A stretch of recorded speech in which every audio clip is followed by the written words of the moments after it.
I built my company from nothing. 5 years of sleeping under a sterile lab desk in Palo Alto, eating stale vending machine dinners, and guarding my intellectual property with my life. My sister Vanessa never worked a single day there. She spent those same 5 years attending charity galas on our parents' credit cards and posting curated photos of her expensive vacations.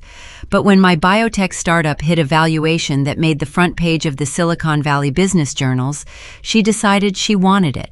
She wanted the title, the prestige, and the payout without ever lifting a finger to earn it. And my parents, blinded by a lifetime of toxic favoritism, gave me an ultimatum. Sign over 51% of your life's work to her, or you are no longer our daughter. Everyone watched me sign the papers in that glass-walled conference room. Vanessa smirked, smoothing her designer skirt, confident she had won. My mother pulled her into a tight hug, celebrating the new chief executive officer. Then my corporate attorney walked into the room, set her leather briefcase on the mahogany table, and said, "Those documents you just executed were not a transfer agreement. What happened next cost my sister everything and left my greedy parents holding a bill they never saw coming." Welcome back to Morning Revenge, where entitlement meets its expiration date and quiet architects of their own success stop paying the emotional tax for their families. Before we get into how a simple fountain pen took down a golden child, drop a comment below and tell me your age and where you are listening from. We love seeing the wisdom of our audience. And be sure to subscribe because this story is a masterclass in outsmarting emotional blackmail. If you have ever been the scapegoat in your family, the one expected to carry the weight while someone else gets the praise, then you know exactly how dangerous a cornered achiever can be. My family thought because I was quiet, I was weak. They mistook my patience for submission. They forgot that in the cutthroat world of California venture capital, you either learn to outsmart predators or you get eaten alive. I chose to outsmart them. The fog was rolling heavy over the San Francisco Bay, wrapping the red steel cables of the Golden Gate Bridge in a dense, wet chill. I sat inside the private dining room of a waterfront restaurant that charged $200 for a steak, tracing the rim of my water glass. The condensation left cold rings on my fingertips. A bottle of vintage champagne sat sweating in a silver bucket nearby, unopened. The ambient noise of the main dining room felt a million miles away, isolated behind the thick, soundproof glass doors of our private enclosure. Tonight was supposed to be a celebration. 48 hours ago, my company, Aegis Therapeutics, had secured its Series B funding. It was the kind of money that changed industries, the kind of capital that proved every sleepless night had been worth the sacrifice. My mother, Sylvia, adjusted her silk scarf, her eyes doing that familiar sweeping motion over the table, evaluating the thread count of the napkins and the pedigree of the waiters. She wore the sharp, critical expression of a woman who measured human worth by Ivy League degrees and country club memberships. She and my father practically worshipped the medical degree my older brother had earned back east, showering him with business-class flights and Michelin star dinners. My sister Vanessa sat across from me, tapping a manicured nail against her crystal wine glass. She had the right degree, a heavily funded ride through a prestigious Massachusetts university that she used exclusively to network at high society events. She was the family investment that never yielded a return, but remained the favorite asset. I had a law degree and a science background that I had weaponized to build a biotech empire, but to them, I was just a gritty disappointment who did not know how to attend a proper gala. I have been running clinical trials and fighting for FDA approvals for 5 years. Vanessa has been running up credit cards and planning spa retreats. My father, Richard, finally broke the silence. He folded his hands, resting them on the white linen. "We are very proud, Chloe," he said, using his practiced boardroom voice. "You have done well with your little science project." I stopped tracing my glass. The ice shifted inside the water, making a quiet clinking sound. "Aegis is a biotech firm, Dad. We just secured $50 million in funding. It is not a project." Sylvia waved a hand, dismissing the numbers like they were an annoying fly. "The point is, Chloe, it has grown beyond you. It requires polish now. Connections, people who understand how to navigate elite society and charm the right stakeholders. Your father and I have reviewed the press coverage, and we feel it is time to restructure." I looked at the three of them. My heart rate stayed perfectly steady. Running a startup teaches you how to recognize a predatory term sheet before the paper even hits the table. Restructure? I asked, keeping my voice flat. Yes, Sylvia smiled, and the warmth did not reach her eyes. Vanessa is stepping in as co-CEO effective Monday. We had our attorneys draft a transfer of 51% of your founder shares to her name. It keeps the success in the family. Vanessa will handle the public face, the board meetings, the networking. You can stay in your lab and focus on the pipettes or whatever it is you do. The silence in the private room grew thick. The smell of roasted garlic and expensive wine suddenly made me nauseous. I looked at Vanessa. She did not look away. She offered a small, entitled smile, taking a slow sip of her Cabernet. She did not know the difference between a targeted peptide and a placebo. She had never pitched a room full of skeptical venture capitalists or stayed awake for 48 hours waiting for trial results. She just wanted the crown without fighting the war. "You want me to hand over the controlling stake of my life's work?" I said. My voice was quiet. In my family, quiet was the only volume that forced them to listen. "We expect it," Richard corrected. His jaw tightened, and the polished facade slipped, revealing the patriarch who demanded total submission. "We gave you the foundation to succeed. We allowed you to pursue this tech obsession while Vanessa handled the family obligations. She maintained the relationships that give our name weight in this state. It is time you repay that debt." I studied their faces like data points on a clinical chart. There was no hesitation, no guilt. They did not view my company as my achievement. They viewed it as a family asset ready to be harvested and handed to the golden child. I leaned back in my leather chair listening to the faint sound of jazz drifting through the glass. The answer is no. Aegis is mine. The patents are in my name. My board of directors would laugh a forced transfer out of the room. Richard stood up. The legs of his heavy oak chair scraped against the hardwood floor loud enough to make the waiter outside the door pause. He leaned over the table, placing both palms flat on the linen looming over the floral centerpiece. "Let me make this very clear, Chloe," he said, his voice dropping into a register reserved for breaking strikes and firing executives. "You will sign those shares over to your sister by Friday. If you refuse, you will be cut out of this family. No trust fund, no holidays, no inheritance. You will be on your own, and we will make sure our network from San Francisco to Boston knows exactly what kind of ungrateful, greedy daughter you are." He reached into his tailored jacket and tossed a thick manila envelope onto the table. It slid across the smooth wood, stopping inches from my plate. "Sign it," Richard said, "or you are dead to us." Vanessa leaned forward, resting her elbows on the table. "Do not make this difficult, Chloe," she murmured. "It is just business." I looked down at the envelope. My hands did not shake. My breathing did not accelerate. I processed the threat with the cold, clinical detachment I use to analyze failed drug protocols. My mother was admiring her reflection in the dark window. My father was waiting for me to break. My sister was already spending my equity in her head. They thought they had trapped me. They thought throwing me out of a family that had only ever tolerated me would be a fatal blow. But in the high-stakes ecosystem of Silicon Valley venture capital, you learn to think 3 steps ahead of the people trying to bleed you dry. You do not win by throwing a tantrum. You win by reading the fine print. I reached out and pulled the envelope toward me, feeling the heavy weight of the legal paper inside. "I will need a week to review the terms," I said, slipping it into my briefcase. Sylvia exhaled a sharp breath of relief, exchanging a victorious glance with my father. They thought I was surrendering. They had no idea I was just buying time to build the trap. I drove back to Palo Alto in silence. The neon lights of the highway blurred against the windshield, but my mind was operating with the sharp precision of a surgical laser. I did not go to my apartment. I navigated straight to the Aegis Therapeutics headquarters. The building was quiet at midnight, with only the hum of the climate control systems maintaining the strict environments of our clean rooms. Walking down the main hallway, I ran a hand along the cool glass walls. 5 years ago, this space was a drafty warehouse. I spent the first 18 months sleeping under a folding table with a rolled-up hoodie for a pillow, waking up every 4 hours to check incubator temperatures. Every patent filed under my name was paid for with isolated weekends, maxed-out personal credit cards, and a diet of stale vending machine crackers. While I was analyzing raw data and pitching angel investors who dismissed me as a naive scientist, my sister Vanessa was living a different reality. She spent those same 5 years launching a series of lifestyle blogs that never gained traction and pretending to be a brand ambassador on trips funded by our father's wealth management accounts. I remembered watching her social media stories from a luxury wellness retreat in Bali, right around the time I was begging a bank for a small business loan to keep the lights on.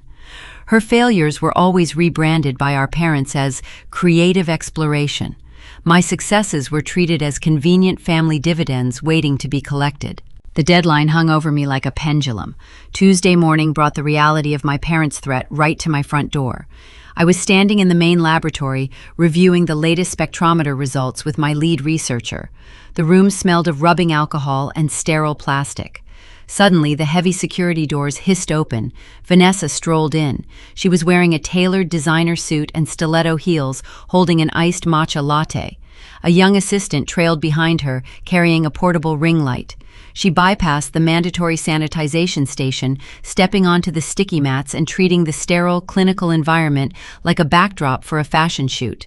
"Chloe," she called out, her voice echoing sharply against the stainless steel surfaces. "I thought I should come down and get a feel for the operations. Since we will be partnering, I want my followers to see the new journey." I watched her pose next to a high-speed centrifuge while her assistant snapped a rapid burst of photos. I did not yell. I did not demand she leave the restricted area. Anger is an undisciplined emotion, and I needed data. I observed her the same way I monitored a reactive compound in a petri dish. She was establishing a physical presence, creating a digital trail to prove to our parents that she was actively engaging with the company. The flash of the ring light reflected off the biohazard hoods. "Vanessa," I said, stepping away from the spectrometer and keeping my voice devoid of emotion, "this is a level 2 biosafety area. You cannot be in here without proper protective equipment. You are contaminating a controlled environment." She waved a hand, dismissing the safety protocols just like our mother dismissed my achievements. "Oh, relax, Chloe. It is just a quick tour. I have a meeting anyway." Before I could ask what she meant, she pivoted and walked straight toward the glass conference room where my logistics vendor was waiting. Mr. Hayes was a seasoned supply chain coordinator who handled the cold freight shipping for our sensitive peptide compounds.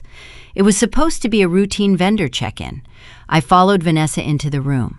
She was already sitting at the head of the table, crossing her legs and smiling at a very confused Mr. Hayes. The heavy scent of her floral perfume filled the small space, clashing with the sterile air of the facility. "We are looking to synergize our distribution," Vanessa said, leaning forward and steepling her fingers. "Aegis needs to pivot toward a disruptive wellness model. I am thinking direct-to-consumer lifestyle integration for the new formulas." Mr. Hayes blinked, looking from her to me and back to her. "I handle refrigerated freight for hazardous biological materials," he said slowly. "Exactly," Vanessa smiled, bright and empty. "But how do we make that aesthetic for the unboxing experience?" I pulled out a chair and sat down, opening my laptop. I did not interrupt her. I let the silence hang, allowing Mr. Hayes to fully absorb the profound lack of competence sitting across from him. Every word she spoke was a liability. She threw around terms she had heard on podcasts, attempting to assert an authority she had not earned. She talked about influencer outreach for autoimmune therapies as if we were selling skin cream. I typed notes meticulously, documenting her interference. I was building a paper trail of her negligence. "Mr. Hayes?" I finally said, my voice calm and authoritative, cutting through her meaningless babble. "We will maintain the current temperature parameters for the next quarter. Send the revised shipping schedule to my assistant by Friday." The vendor nodded, visibly relieved to hear actual operational directions. He packed his briefcase and hurried out of the room, casting one last bewildered glance at my sister. Vanessa rolled her eyes, sipping her latte. "You have no vision, Chloe. That is why Mom and Dad put me in charge. You do not know how to scale a brand." I waited for her to finish her impromptu photo session and leave the building. Once the security doors locked behind her, I walked back to my private office and locked the door. If she was playing chief executive in my conference room, I needed to know how far the delusion had spread. I logged into the administrative server. I ran a diagnostic on the external communications filtering by her name. The search query returned a hit. My stomach tightened. It was an email sent 24 hours ago from an address that ended in our corporate domain. She had used our father's influence to pressure someone in our outsourced IT department to provision a temporary guest alias. I opened the message. It was addressed to a high-profile public relations firm in Los Angeles. I read the text twice to ensure my eyes were not deceiving me. Vanessa had introduced herself as the incoming co-chief executive officer of Aegis Therapeutics. She had pitched a comprehensive rebranding strategy to position our cutting-edge medical research as a luxury lifestyle supplement. But the embarrassing pitch was not the dangerous part. The danger was in the final paragraph. In exchange for a comprehensive media rollout and a dedicated cover story, Vanessa had offered the PR firm 2% equity in Aegis.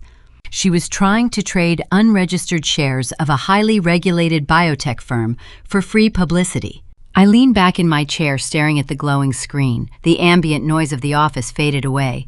This was no longer just a toxic family dynamic involving hurt feelings and parental favoritism. This was a direct violation of federal securities regulations. She was making unauthorized equity promises that could spook my board of directors, trigger a federal audit, and destroy the Series B funding I had just spent a year securing. My parents thought they were giving their favorite child a shiny new toy. They did not realize they had handed a hand grenade to a toddler and pulled the pin. My sister was not just an annoyance taking selfies in the lab. She was a catastrophic fiduciary threat. The ultimatum hanging over my head was no longer about saving my pride or fighting for my parents' approval. It was about protecting the survival of the company and my own legal liability. If the investors found out a rogue family member was offering equity for magazine covers, they would pull their funding and force me out of my own creation.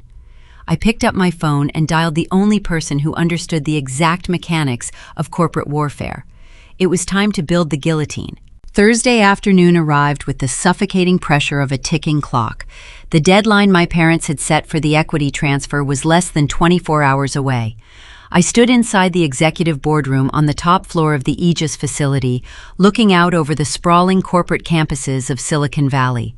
Below me, thousands of brilliant minds were writing code and sequencing genomes. Up here, in the quiet hum of climate-controlled air, I was preparing for a war. I arranged the quarterly reports on the sleek granite table. Today was a scheduled check-in with Marcus Thorne. Marcus represented a mid-tier venture capital firm that provided the bridge funding during our most vulnerable early stages. He was a ruthless pragmatist. He did not care about vision or passion. He cared about burn rates, clinical trial progression, and FDA compliance. Pleasing him required hard data and flawless execution. The glass door slid open behind me. I turned, expecting my operations manager, but found my sister instead.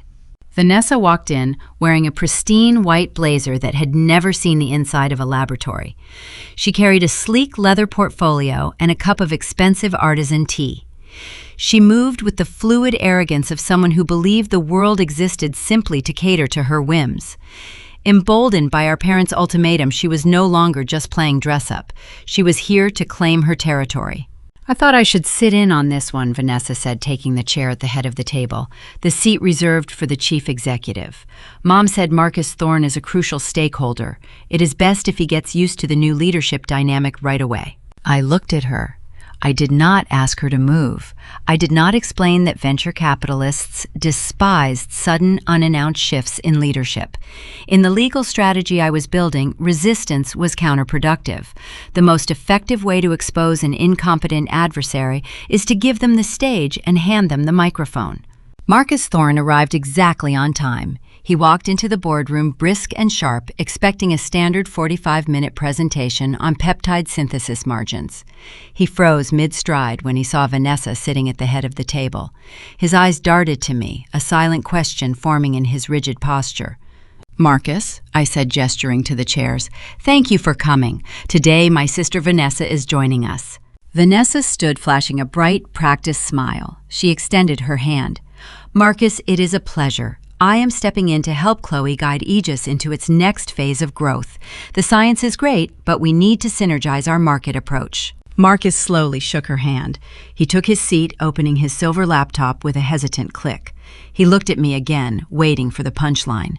There was none. Shall we review the Phase 2 trial expenditures? Marcus asked, keeping his tone carefully neutral. Before I could open the financial ledger, Vanessa held up a manicured hand. Actually, Marcus, I want to pivot our discussion today. The numbers are fine, but they do not tell the story of the brand. Aegis needs a total aesthetic overhaul. Marcus stopped typing. He stared at her. Brand, he repeated. Vanessa opened her leather portfolio and slid a glossy printed booklet across the granite table. I leaned forward, resting my chin on my folded hands, applying a technique I called the silent rope. When an adversary is digging their own grave, you never interrupt to offer them a ladder. You just watch the dirt pile up. We are leaving money on the table, focusing solely on targeted therapies, Vanessa explained, her voice dripping with unearned confidence. The real market is lifestyle integration. I have drawn up a roadmap to transition our proprietary compounds into a direct-to-consumer wellness line. Premium supplements, anti-aging serums endorsed by the right influencers. We can package the Aegis science into daily vitality kits. The boardroom descended into a profound, chilling silence. The air conditioning unit hummed in the background.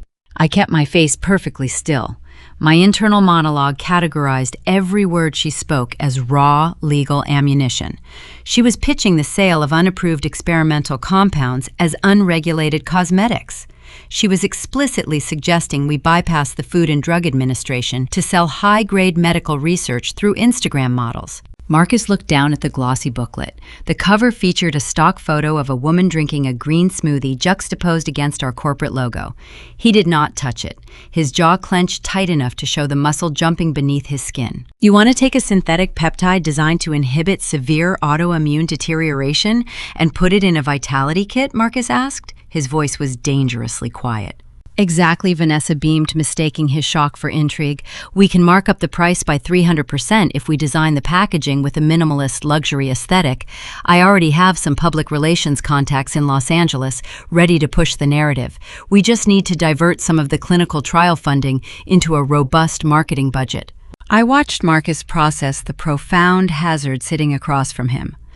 Diverting restricted medical trial funds to pay for influencer marketing was a textbook violation of our investor agreements. It was financial misconduct bordering on fraud. Every syllable Vanessa uttered verified her staggering unfitness for corporate governance. Does the board know about this proposed pivot? Marcus asked, directing his gaze slowly toward me. Before I could answer, Vanessa intervened. Chloe and I are handling the restructuring internally for now. My parents believe it is the best path forward to maximize the family return on investment. Marcus closed his laptop. The sharp snap of the metal chassis echoed like a gunshot. He did not look at the glossy booklet.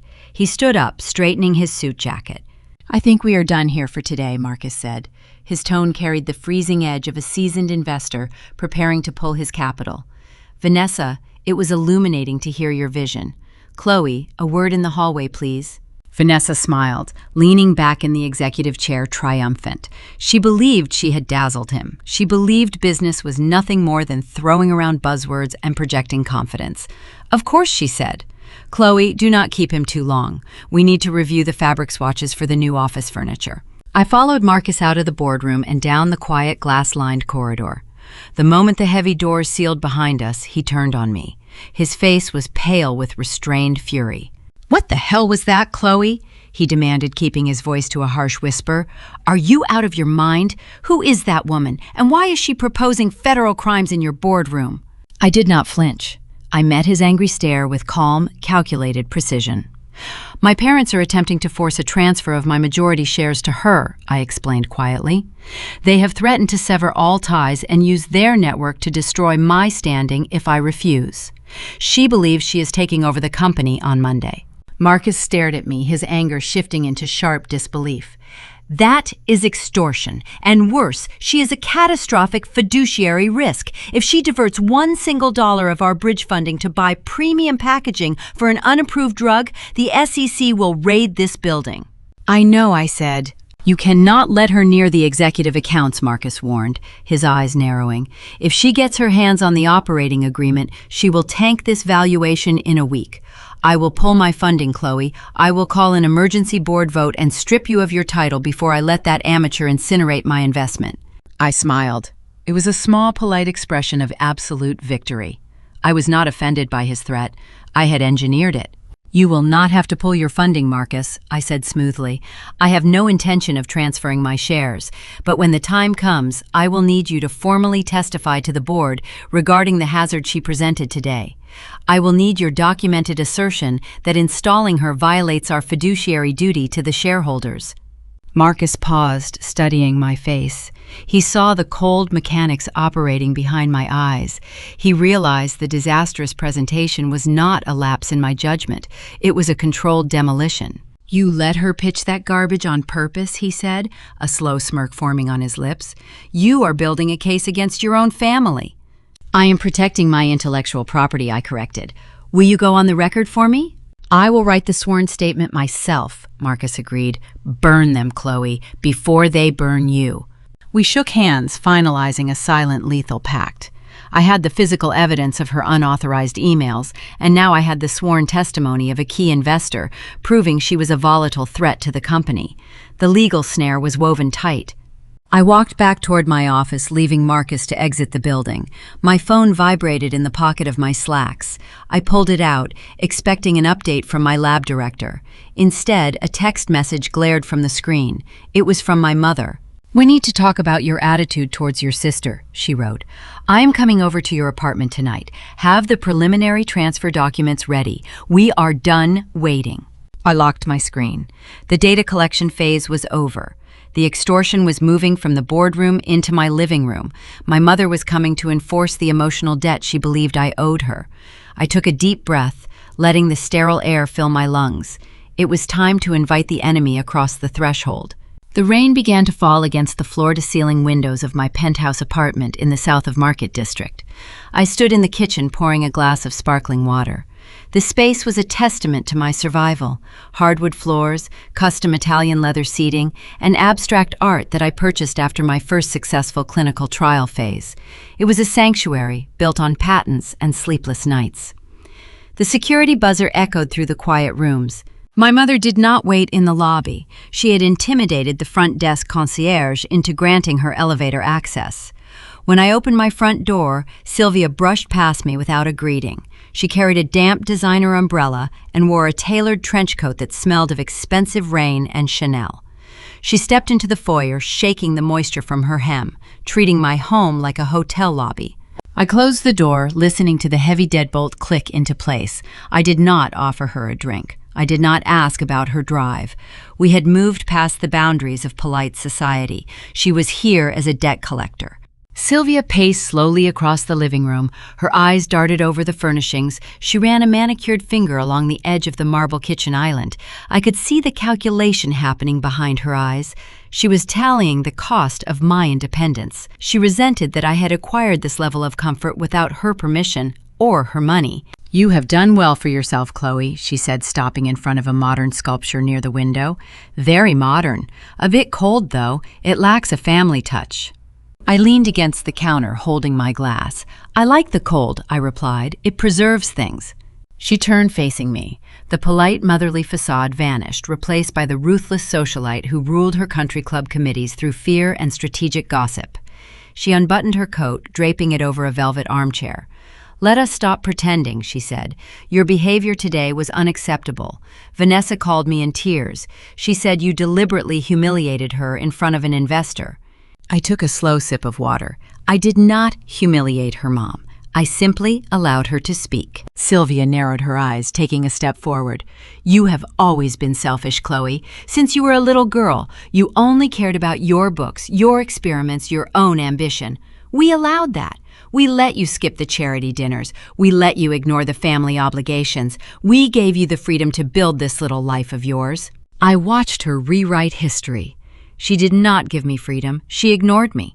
When my older brother went to medical school in Boston, my parents threw a lavish catered event and paid his tuition in full. When I graduated at the top of my law school class and pivoted into biotechnology, they sent a generic greeting card and complained that my career path lacked prestige. I funded my own education through scholarships and grueling laboratory jobs. Now that the laboratory was generating millions of dollars, they suddenly claimed ownership of my struggle. "Vanessa is not like you, Sylvia," continued, her voice taking on a dangerous, soothing cadence. She always needed extra support. You know she struggles with her confidence. She has a fragile spirit. The world is harsh to girls like her. She needs a secure position, a title, something to anchor her future. Aegis is the perfect solution. Aegis is a pharmaceutical research company, I stated, keeping my tone steady. It is not a daycare for adults. Sylvia flashed a sharp, vicious smile. It is whatever we say it is. She began to pace again, moving toward the expansive window overlooking the city skyline. This was the third layer of the conflict, the escalation from corporate theft to reputational warfare. Your father and I are losing our patience, she said, her tone dropping into a threatening whisper. We are a prominent family, Chloe. Our reputation relies on unity. If you fight us on this transfer, you will force our hand. We will freeze you out of the family trust immediately. But that is just money. You seem to think you have enough of that. She paused, resting her hand on a highly expensive imported table lamp. She admired the craftsmanship while delivering a threat designed to ruin my life. The real consequence, Sylvia murmured, is social. We have spent decades cultivating relationships with the most powerful investors, board members, and medical directors in this state. If you refuse to share your success with your sister, we will make sure everyone knows why. We will tell them how greedy you are. We will frame it as a tragic mental breakdown, the brilliant but unstable scientist who stole from her own family and turned her back on her sister. Who do you think they will believe? The polished, respected philanthropists or the eccentric girl who sleeps under a desk? I analyzed her threat. It was a masterpiece of emotional blackmail. She was not just threatening my inheritance, she was threatening my ability to raise future capital. In the prestige-obsessed culture of elite finance, a smear campaign orchestrated by wealthy parents could cause investors to view me as a toxic liability. She was pressing the barrel of a loaded gun against my career. I felt a cold sensation spread through my chest, but it was not fear. It was clarity. I was observing a parasite attempting to drain a host. She wanted me to break down crying. She wanted me to beg for her love. She expected me to buckle under the weight of generational guilt and sign away my intellectual property just to keep the peace. Instead, I felt nothing but clinical detachment.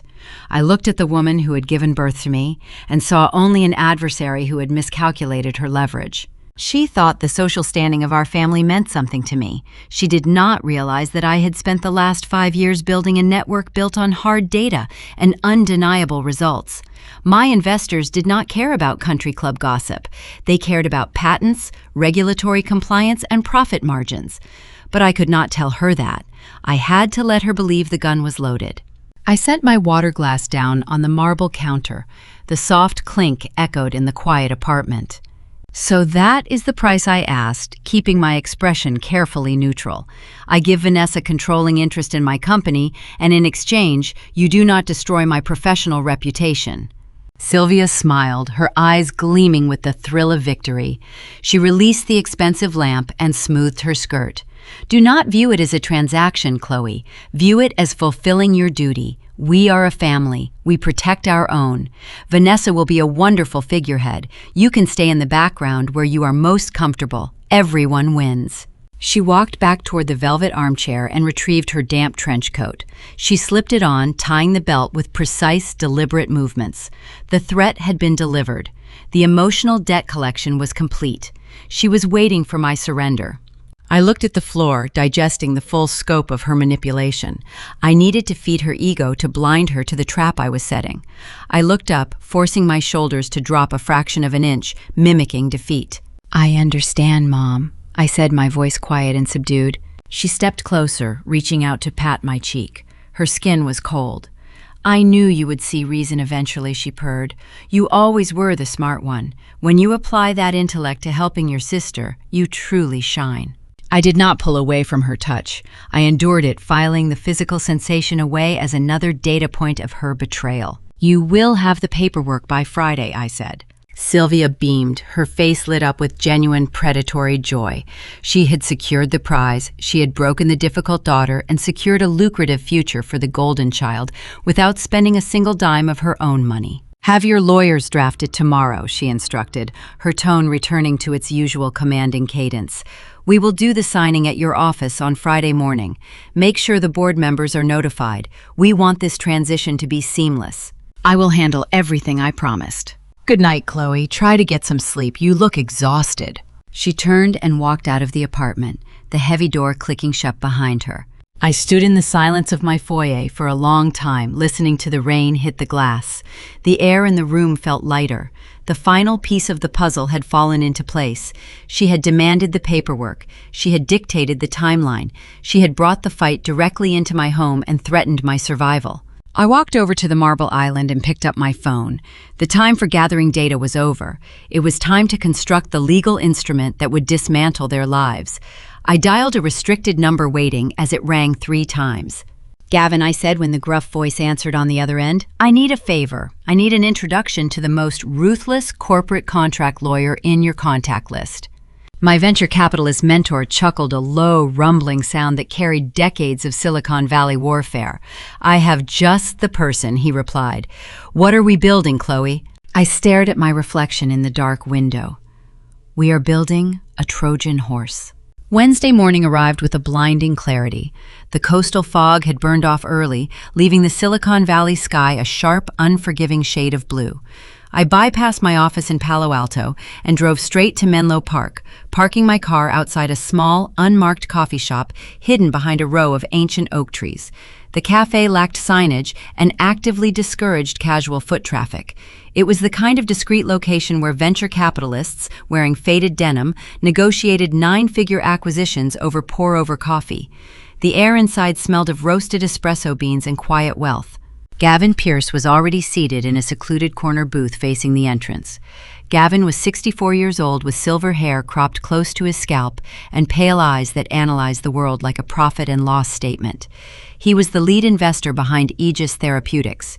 Years ago, when other firms dismissed my early targeted peptide research as the naive pipe dream of an unproven scientist, Gavin wrote the seed check that kept my laboratory running.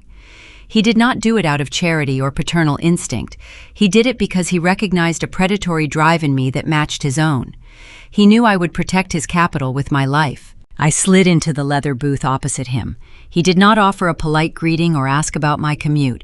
He simply pushed a heavy ceramic mug of black coffee across the scarred wooden table toward me. "You sounded highly clinical on the phone last night," Chloe Gavin said, taking a slow sip from his own cup. "In my experience, when a founder adopts that specific tone of voice, it usually means a rival firm is attempting to steal our intellectual property, or the federal regulators just sent a warning letter. Tell me which disaster we are managing today." I wrapped my hands around the warm mug, feeling the heat seep into my chilled skin. "My parents are attempting a hostile takeover," I said, keeping my voice level. I spent the next 10 minutes laying out the events of the past 48 hours in precise chronological order. I recounted the dinner overlooking the Golden Gate Bridge, the ultimatum delivered by my father, my sister parading through the sterile clean room, and my mother visiting my penthouse to threaten a societal smear campaign. I presented the facts without a single trace of emotion, treating my family tree like a defective supply chain. I expected outrage, or perhaps a degree of sympathy for the profound betrayal. Gavin offered neither. His expression remained an impenetrable mask of carved stone. He reached into his jacket, pulled out a sleek digital tablet, and tapped the screen, pulling up the Aegis corporate registry. "Your sister Vanessa," Gavin murmured, reading the glowing screen.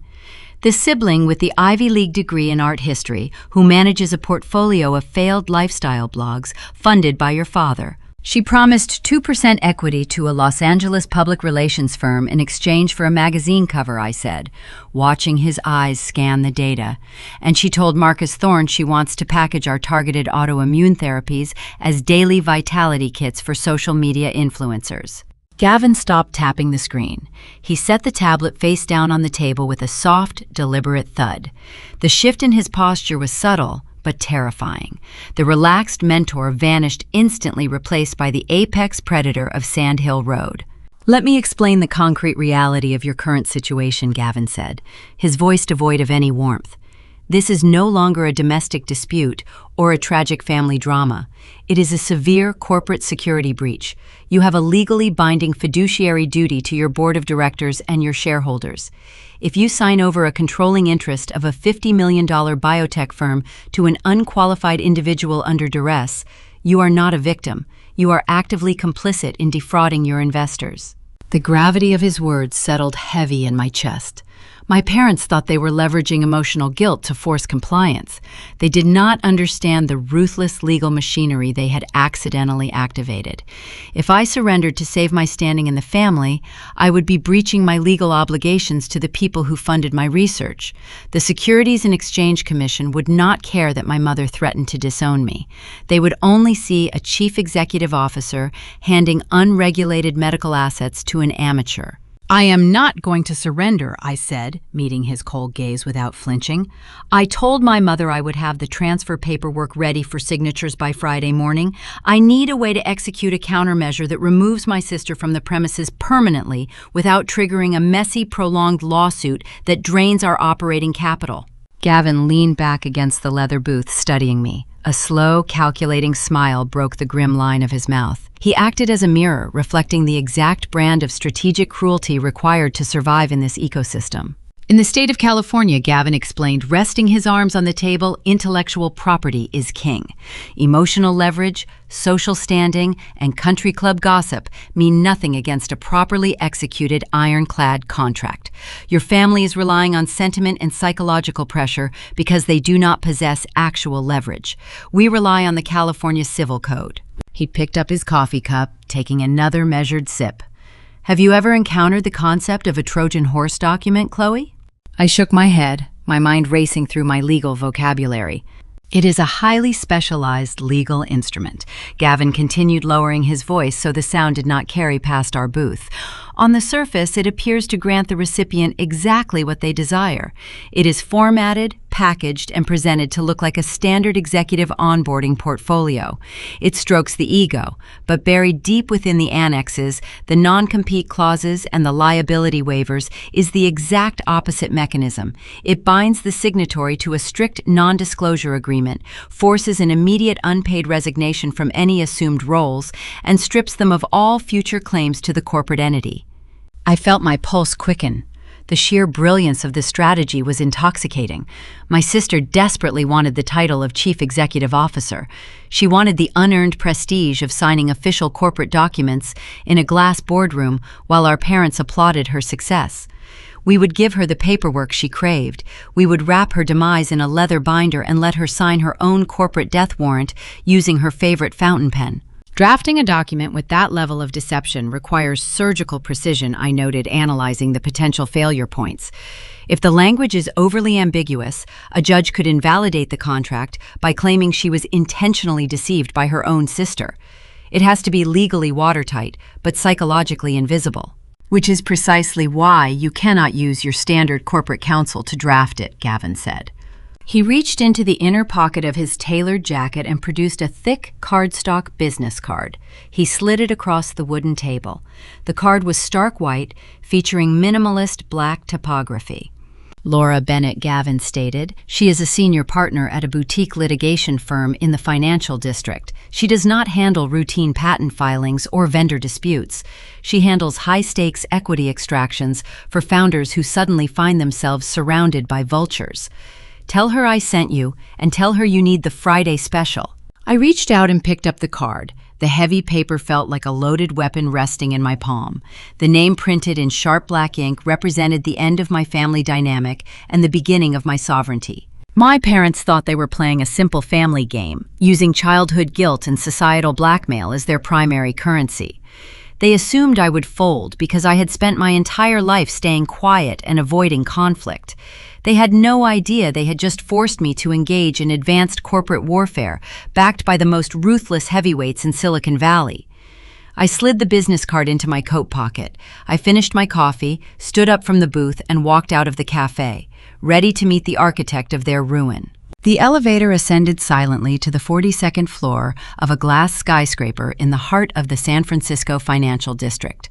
The doors slid open to reveal a reception area constructed entirely of brushed steel and dark slate. There was no warm lighting or inviting decor. The environment projected an aura of clinical intimidation. I walked past a receptionist who did not smile and handed over my identification. I was escorted down a long, quiet corridor to a corner suite overlooking the vast, sprawling geometry of the city skyline. The Transamerica Pyramid pierced the horizon, cutting through the lingering morning mist. Laura Bennett sat behind a desk crafted from a single slab of polished obsidian. She wore a tailored charcoal suit and a silk blouse that matched the precise, unyielding shade of her eyes. She did not rise to shake my hand. She merely gestured to the leather chair opposite her. Laura was a predator who operated within the confines of the California Civil Code. She did not trade in emotion or sympathy. She traded in leverage. Gavin Pierce had called ahead, outlining the basic parameters of my family extortion crisis.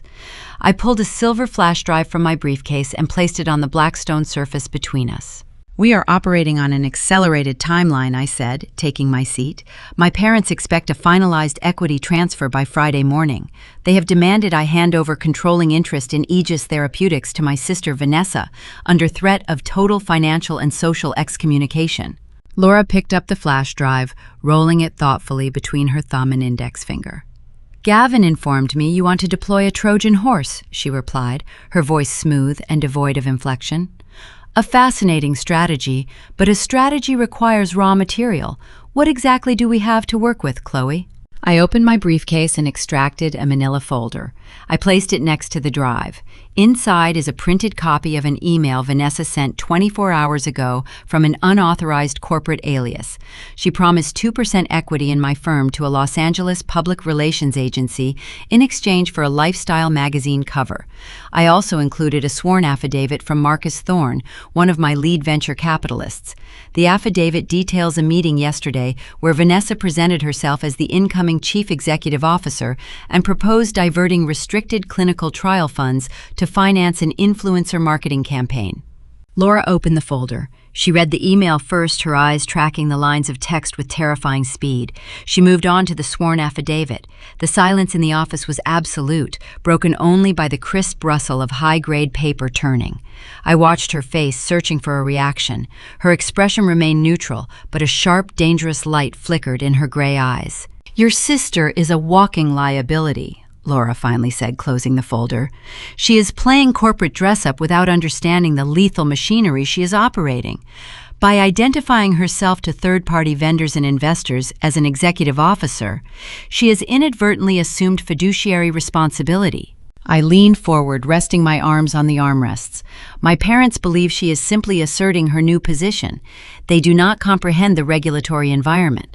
"Which is exactly how we trap her," Laura explained, tapping a manicured fingernail against the folder.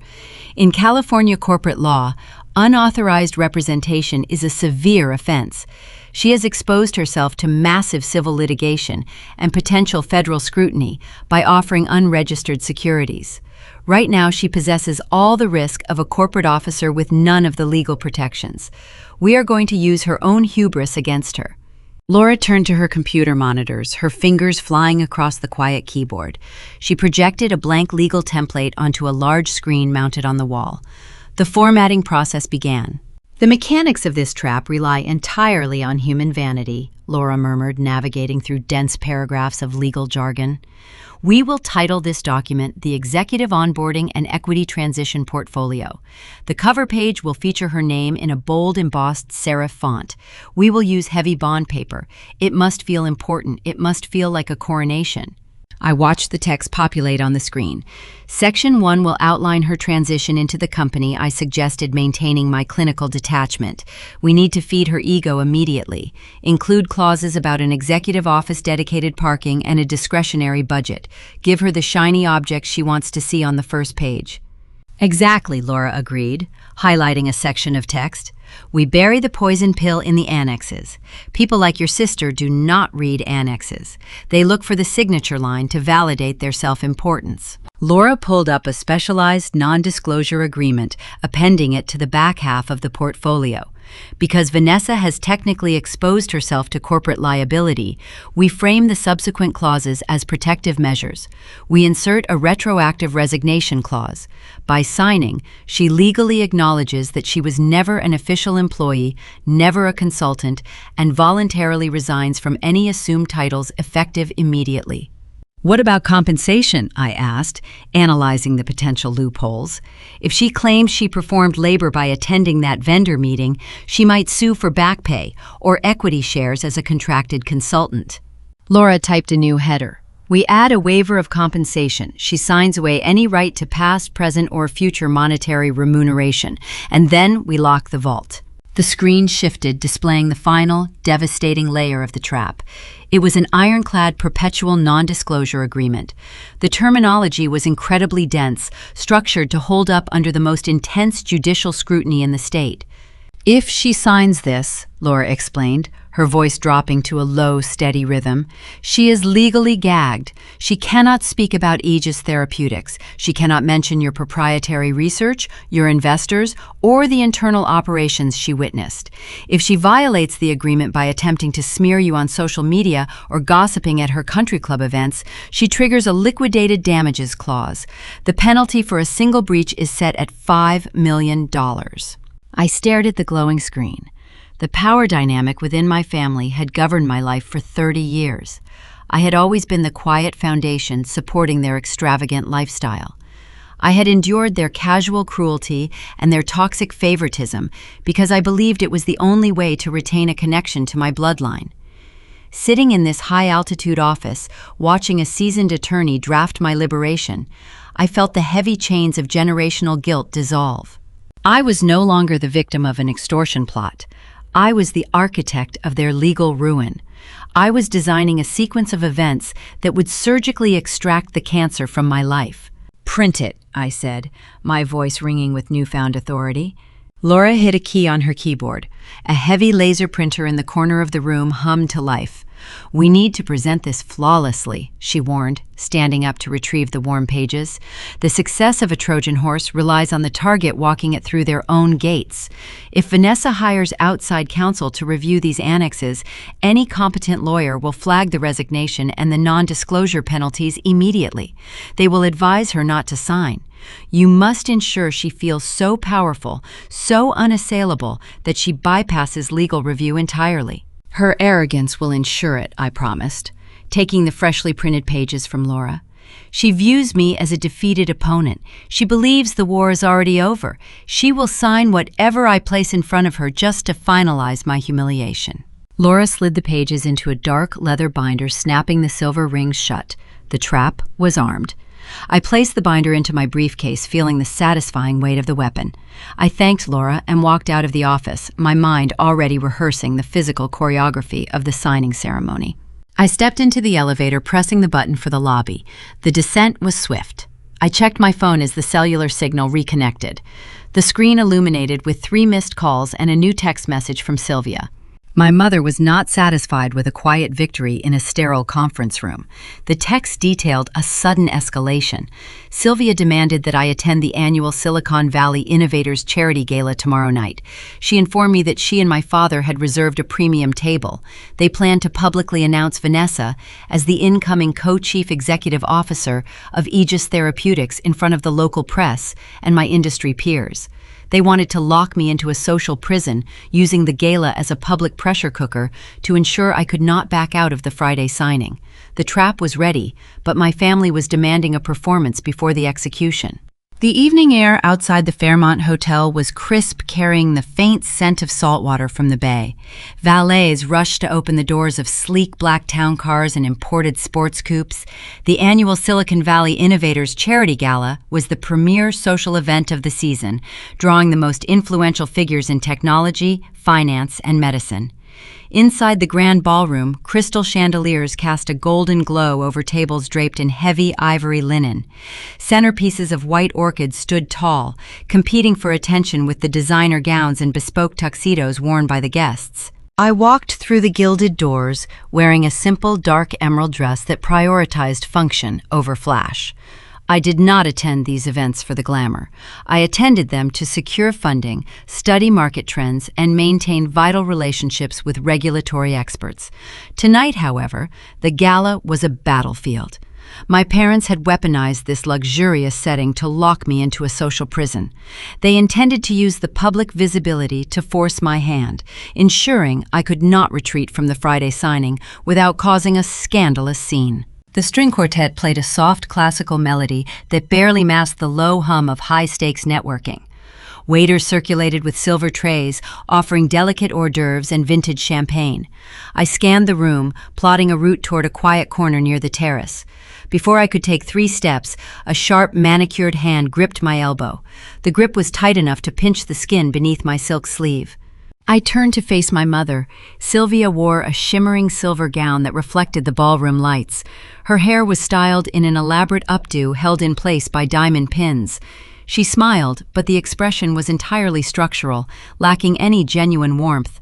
"There you are, Chloe," Sylvia said, her voice raised just enough to ensure the surrounding guests could hear. "Your father and I were beginning to worry you might hide in your laboratory all night. We have important people to see. Come along." She did not wait for my consent. She pulled me toward the center of the ballroom, where the press pool and the most prominent venture capitalists were clustered. I adjusted my stride, matching her hurried pace. I kept my breathing slow and measured. The leather binder containing the executed legal trap was safely locked inside my office safe back in Palo Alto. I only needed to survive this evening and let them construct their own public gallows.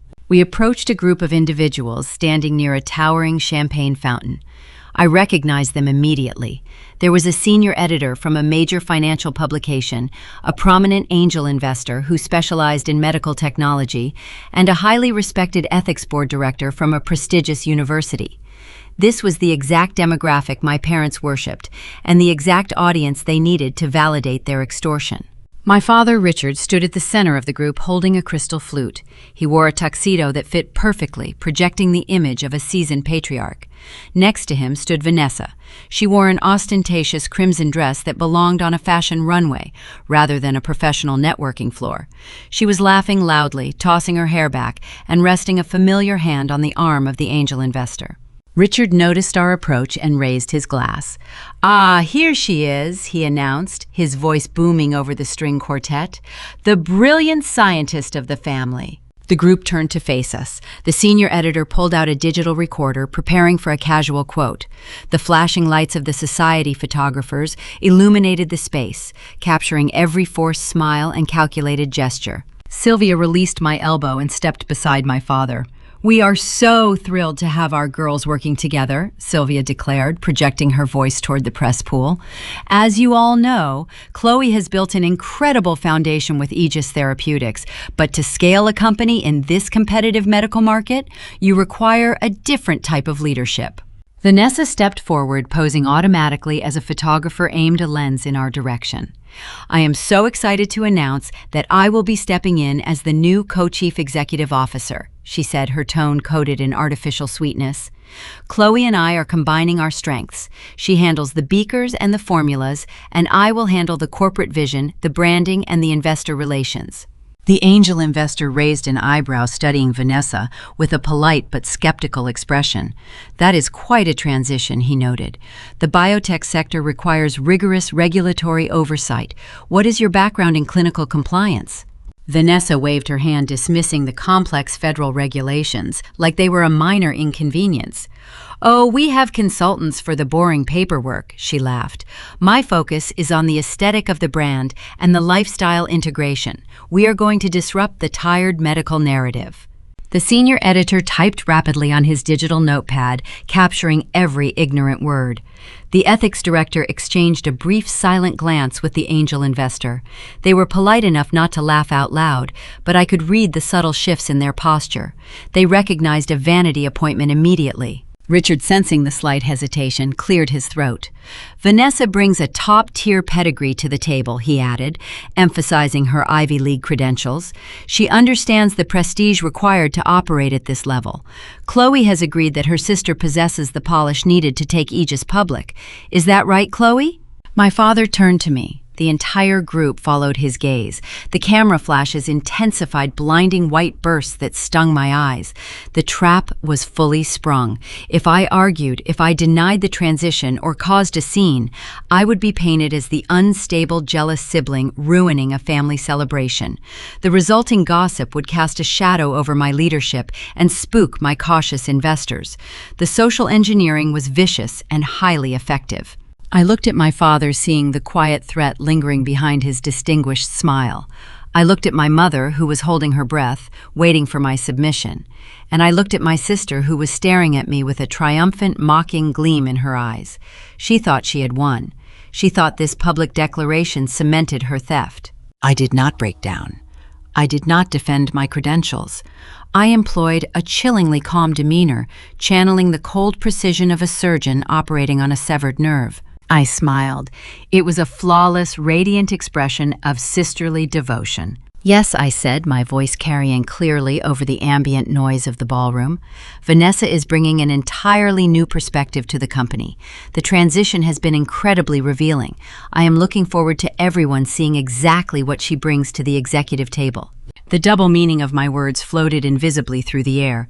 The industry veterans nodded, offering polite congratulations. The press photographers snapped a few more frames, capturing the image of a united family empire.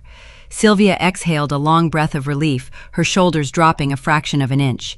She leaned in and kissed my cheek, her expensive perfume suffocating me for a brief second. "You did well," she whispered, barely moving her lips. The group began to disperse, breaking into smaller conversations. Waiters cleared empty glasses and offered fresh hors d'oeuvres. The immediate tension dissolved, replaced by the superficial chatter of high society. My family basked in the glow of their perceived victory. They accepted handshakes and compliments, claiming credit for a company they did not build. I stood quietly beside them, holding a glass of sparkling water, playing the part of the compliant daughter. I was allowing them to build their own public gallows. By loudly claiming the title of co-chief executive officer in front of the press and industry heavyweights, Vanessa was cementing the very legal liability Laura Bennett had identified. She was establishing a public record of unauthorized representation, tightening the snare around her own neck. Every photograph taken, every quote recorded, was another nail in her corporate coffin. As the evening wore on, the string quartet transitioned to an upbeat tempo. Richard and Sylvia stepped onto the dance floor, leaving Vanessa and me standing near the edge of the terrace. The cool night air drifted through the open glass doors, providing a brief respite from the stifling heat of the ballroom. Vanessa turned to me, taking a slow sip of her champagne. "You actually handled that pretty well, Chloe," she murmured. "I was worried you might throw a tantrum. It is good to see you finally accepting your role. Do not worry, I will make sure you get a nice office in the back when we redesign the headquarters." I turned my head, looking at the intricate diamond necklace resting against her collarbone. The jewelry was purchased with our parents' money, a symbol of the unearned luxury she believed was her birthright. I took a step closer, invading her personal space just enough to make her shift uncomfortably. I lowered my voice, speaking in a quiet, lethal whisper that only she could hear over the music. "Enjoy the champagne, Vanessa." She frowned, her confident smile faltering for a fraction of a second. "What does that mean?" I locked my eyes onto hers, holding the gaze until she blinked. "It means the preparation is over," I said smoothly. "We finalize all the paperwork tomorrow morning at 9 sharp. Do not be late." I stepped back, offering one final polite nod before walking away toward the exit. I left her standing on the terrace, holding her crystal flute, unaware that she was celebrating the eve of her own destruction. The public performance was concluded. The stage was set for the boardroom. Tomorrow, she would sign her name in ink, and the trap would snap shut. Friday morning arrived with a pale golden light filtering through the Silicon Valley smog. I stood alone inside the main conference room of Aegis Therapeutics. The space was a masterpiece of corporate transparency, built entirely of soundproof glass and polished steel. Today it would serve as an execution chamber. I moved around the long granite table, setting the physical stage with the meticulous care of a theater director. I placed 3 porcelain cups on the surface. For Vanessa, I ordered a highly specific, overly complicated iced espresso beverage from a boutique roaster down the street. It was the exact drink she flaunted on her social media accounts during her expensive vacations. Placing it at the head of the table was a calculated offering designed to signal submission. I positioned the dark leather binder directly in front of her designated chair. The cover featured the Aegis corporate logo stamped in sharp silver foil. Next to it, I laid a heavy fountain pen, resting it parallel to the spine of the portfolio. The environment was engineered to feed their vanity. Inside that binder rested the legal instrument Laura Bennett had drafted. The cover page read, "Executive Onboarding and Equity Transition Portfolio," in bold, elegant typography. It looked like a coronation document. But buried deep within the thick stack of high-grade bond paper were the annexes containing the retroactive resignation and the crippling non-disclosure agreement. If my family retained a single shred of caution, they would take the binder and hand it to their own legal counsel. My job today was to ensure their arrogance bypassed their survival instincts. I had to deliver a performance so convincing they would swallow the hook without checking the bait. The heavy glass doors slid open at exactly 9 in the morning. My family did not walk into the room, they invaded it. Richard led the procession, wearing a sharp navy suit, projecting the authority of a conquering general taking possession of a new territory. He did not bother to greet my operations manager in the hallway, treating my staff like invisible servants. Sylvia followed, carrying a designer handbag that cost more than my first year of laboratory equipment. Her heels clicked sharply against the tile floor, a rhythmic announcement of her arrival. Vanessa brought up the rear, wearing a tailored cream dress, holding her phone up to record a quick video. She panned the camera across the glass walls, capturing digital proof of her unearned victory for her non-existent audience. "Good morning, Chloe," Richard said, his tone booming in the quiet room. "It is a beautiful day for a transition." I stood at the far end of the table, adopting a posture I had practiced in front of my bathroom mirror for an hour. I allowed my shoulders to slump slightly, rounding them inward. I kept my gaze lowered, avoiding direct eye contact. I drew a shaky breath, channeling the broken, defeated daughter they expected to see. "Good morning," I replied, my voice quiet and properly subdued. "Please, have a seat.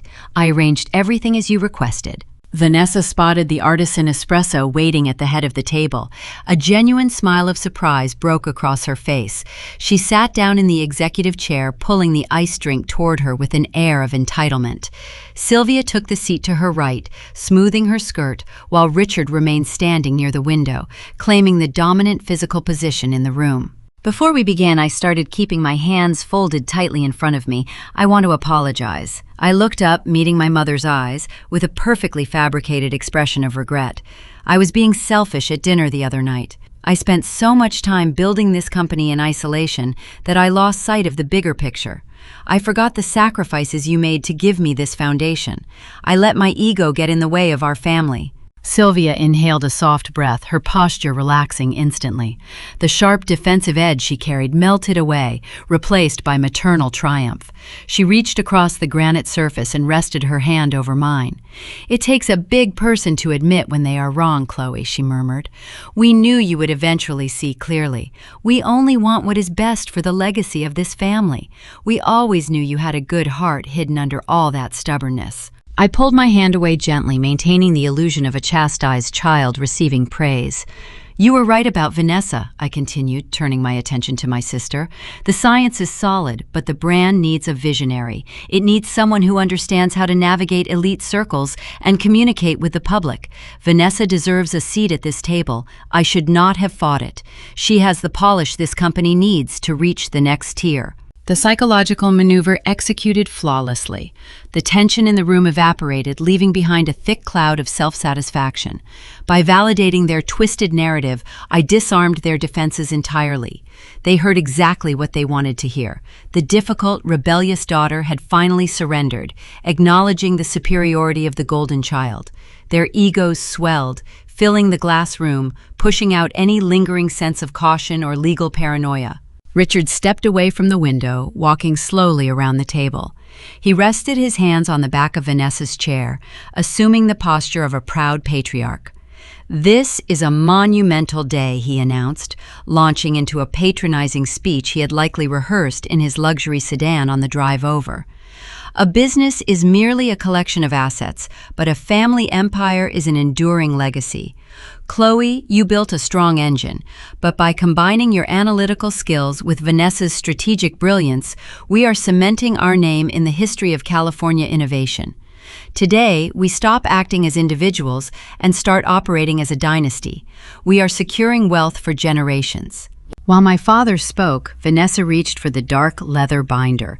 She ran her manicured fingers over the silver foil logo, tracing the letters of the company she was attempting to steal. She flipped open the cover. The heavy bond paper rustled in the quiet room. Her eyes scanned the bold text of the title page. A look of profound greed settled over her features. She saw the words "executive onboarding" and she stopped reading. She did not flip through the dense paragraphs detailing fiduciary responsibilities. She did not turn to the annexes hidden in the back third of the portfolio to review the liability waivers.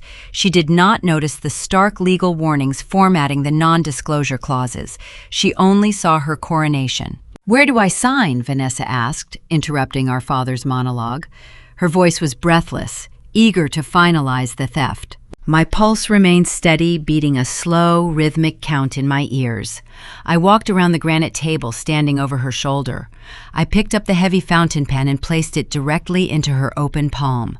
I reached over, turning the thick pages, bypassing the executive summary, skipping the compensation waivers, and landing squarely on the signature blocks. The tension stretched agonizingly thin. The air in the conference room felt heavy-charged with the invisible electricity of a trap about to snap shut. If she paused to read the paragraph directly above the dotted line, she would see the retroactive resignation. She would read the words acknowledging her total lack of equity. I needed her to keep moving. I needed her greed to outpace her reading comprehension. "You need to sign in 3 places," I instructed, keeping my voice flat and clinical, masking the adrenaline coursing through my veins. "The first signature finalizes your transition packet. The second acknowledges the corporate protocols. The third executes the transition into the new structure. Just press firmly so the ink sets on the archival paper." She uncapped the silver pen. The metal nib hovered a fraction of an inch above the crisp white paper. Sylvia leaned in, watching with rapt attention, her eyes shining with pride. Richard smiled, crossing his arms, a proud father, witnessing the transfer of wealth from his workhorse to his show pony. I stood perfectly still, maintaining my detached observation, watching my sister prepare to swallow the hook. The tip of the fountain pen touched the heavy bond paper. The sound in the glass room amplified. A sharp, distinct scratch echoed against the steel walls as Vanessa traced the first letter of her name. I watched the black ink bleed into the fibers of the page. The sequence felt suspended in a vacuum. Time slowed down, reducing the room to a collection of microscopic sensory details. I could smell the bitter roasted aroma of her iced espresso mixing with the faint clinical scent of the sanitized laboratory air filtering through the vents. My mother stood beside her. A smug, deeply satisfied smile spread across Sylvia's face, carving sharp lines around her eyes. She was witnessing the final act of a long con. Her favorite child was ascending to the throne without ever fighting a single battle.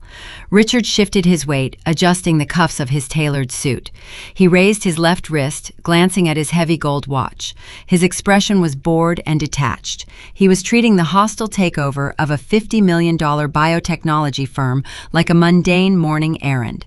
He checked the time, as if calculating whether he could still make his late morning tea time at the country club. Vanessa finished the first signature. She did not pause to read the paragraph hovering inches above her cursive handwriting. If she had simply moved her eyes upward, she would have seen the irrevocable waiver of all future equity. Instead, she gripped the edge of the page and flipped it over with a loud, crisp snap. She aligned the silver nib for the second signature block. The scratch of the metal tip resumed. She pressed down hard, leaving a permanent indentation on the pages beneath. She was signing the non-disclosure agreement, binding herself to millions of dollars in financial penalties if she ever spoke about my company again. I kept my breathing shallow. I did not blink. I focused entirely on the physical movement of her hand. My entire future depended on the fluid motion of that pen. She flipped to the final page. The retroactive resignation, the document formally terminating any claim to employment consultancy or executive authority. Vanessa smiled down at the dotted line. She wrote her name for the third and final time, finishing with an elaborate flourish. She lifted the pen away from the paper. The ink glistened wet and black against the white page for a fraction of a second before drying into an unalterable legal fact. The second the final stroke was completed, the atmosphere in the glass conference room violently shifted. The heavy, suffocating veil of manipulative warmth evaporated instantly. The performance was over. They had secured the prize, and they no longer needed to pretend I mattered. Vanessa dropped the fountain pen onto the granite table. It clattered loudly, breaking the silence. She reached for her espresso, taking a long, arrogant sip. She leaned back in the executive chair, looking at me with an expression of cold, absolute dismissal. "All right, Chloe Vanessa," said her tone, shedding any trace of sisterly affection. "Let us get down to business. I am going to need you to clear out of your office by the end of the day. The current aesthetic is incredibly depressing. It looks like a hospital waiting room. I want the walls repainted by Monday morning. Find a contractor who can do a warm blush tone. And I am going to need the corporate credit card immediately. I have a meeting with a high-end interior designer this afternoon to pick out new executive furniture." I stood at the opposite end of the table, observing the staggering depth of her entitlement. She had signed the paper 30 seconds ago, and she was already attempting to banish me from the space I built with my bare hands. She did not ask about the ongoing clinical trials. She did not ask about the payroll or the burn rate or the regulatory filings. She only cared about the paint color and the spending limits. Sylvia stepped forward, wrapping her arms around Vanessa's shoulders from behind. She pulled her daughter into a tight, celebratory hug, completely turning her back on me. "I am so proud of you, sweetheart," Sylvia gushed, her voice dripping with maternal adoration. "You are going to take this city by storm. We should call the caterers and start planning the official launch party. We can host it at the estate next month." Richard nodded, checking his watch one more time. "Make sure the public relations team drafts a press release before noon," he ordered. Speaking to the empty air rather than addressing me directly, "I want the transition finalized in the media cycle before the weekend." The betrayal was total and absolute. They stood in the center of my corporate headquarters, dividing my assets, treating me like a discarded stepping stone. They did not offer a single word of gratitude for my labor. They did not express a moment of hesitation for stealing my life. It was pure extraction, driven by a lifetime of toxic favoritism. I did not argue. I did not raise my voice to defend my office or protect my credit card. Arguing would imply they still held power over me. Instead, I moved with calm, deliberate precision. I stepped forward and reached across the granite table. I placed my hands on the edges of the dark leather binder. Vanessa was too busy admiring her reflection in the glass wall to notice my movement. Sylvia was too busy planning a party to care. I pulled the portfolio toward me, sliding it across the smooth surface. I closed the cover, concealing the freshly dried signatures. I picked up the heavy binder and placed it directly inside my open briefcase. The physical sensation of securing the document sent a rush of cold adrenaline through my veins. I folded the leather flap of the briefcase downward. I pressed the twin brass locks. A loud, solid click echoed through the room. The weapon was secured. If they realized their mistake now, they could not physically destroy the evidence. The trap was locked, and I held the only key. Vanessa finally turned her attention back to me, annoyed by the sound of the locks. "Did you hear me, Chloe?" she snapped, tapping her manicured fingernails against the table. "I need the platinum card. And you need to start packing your boxes. I want this transition to be seamless. Do not make me call security to have you escorted out of your own laboratory." I stood perfectly upright, resting my hand on the handle of my briefcase. I looked at the three people who shared my bloodline. I saw the greed mutating their features. I saw the arrogance blinding them to their own immediate destruction. I felt the final, fragile thread of familial obligation snap, dissolving into nothingness. I owed them absolutely nothing. I raised my left wrist. I looked at the dial of my watch. The second hand ticked past the 12. The timing was perfectly aligned. The synchronized schedule I'd established the night before was executing without a single flaw. I lowered my arm and met my sister's impatient glare. I offered her a smile that contained no warmth, no submission, and no fear. It was the smile of a predator watching a snare pull tight. "You are right, Vanessa," I said, my voice smooth and perfectly calibrated. "Things are going to change immediately." Right on cue, a shadow appeared behind the frosted glass panels of the conference room. Heavy, purposeful footsteps approached from the outer hallway. The sleek metal handle of the door turned slowly downward with a heavy metallic click. The door swung open, interrupting the celebration and ushering in the brutal, unforgiving reality of California corporate law. The heavy metal handle of the conference room door turned downward with a sharp click. Laura Bennett stepped across the threshold, bringing the unforgiving reality of the financial district into my sanctuary.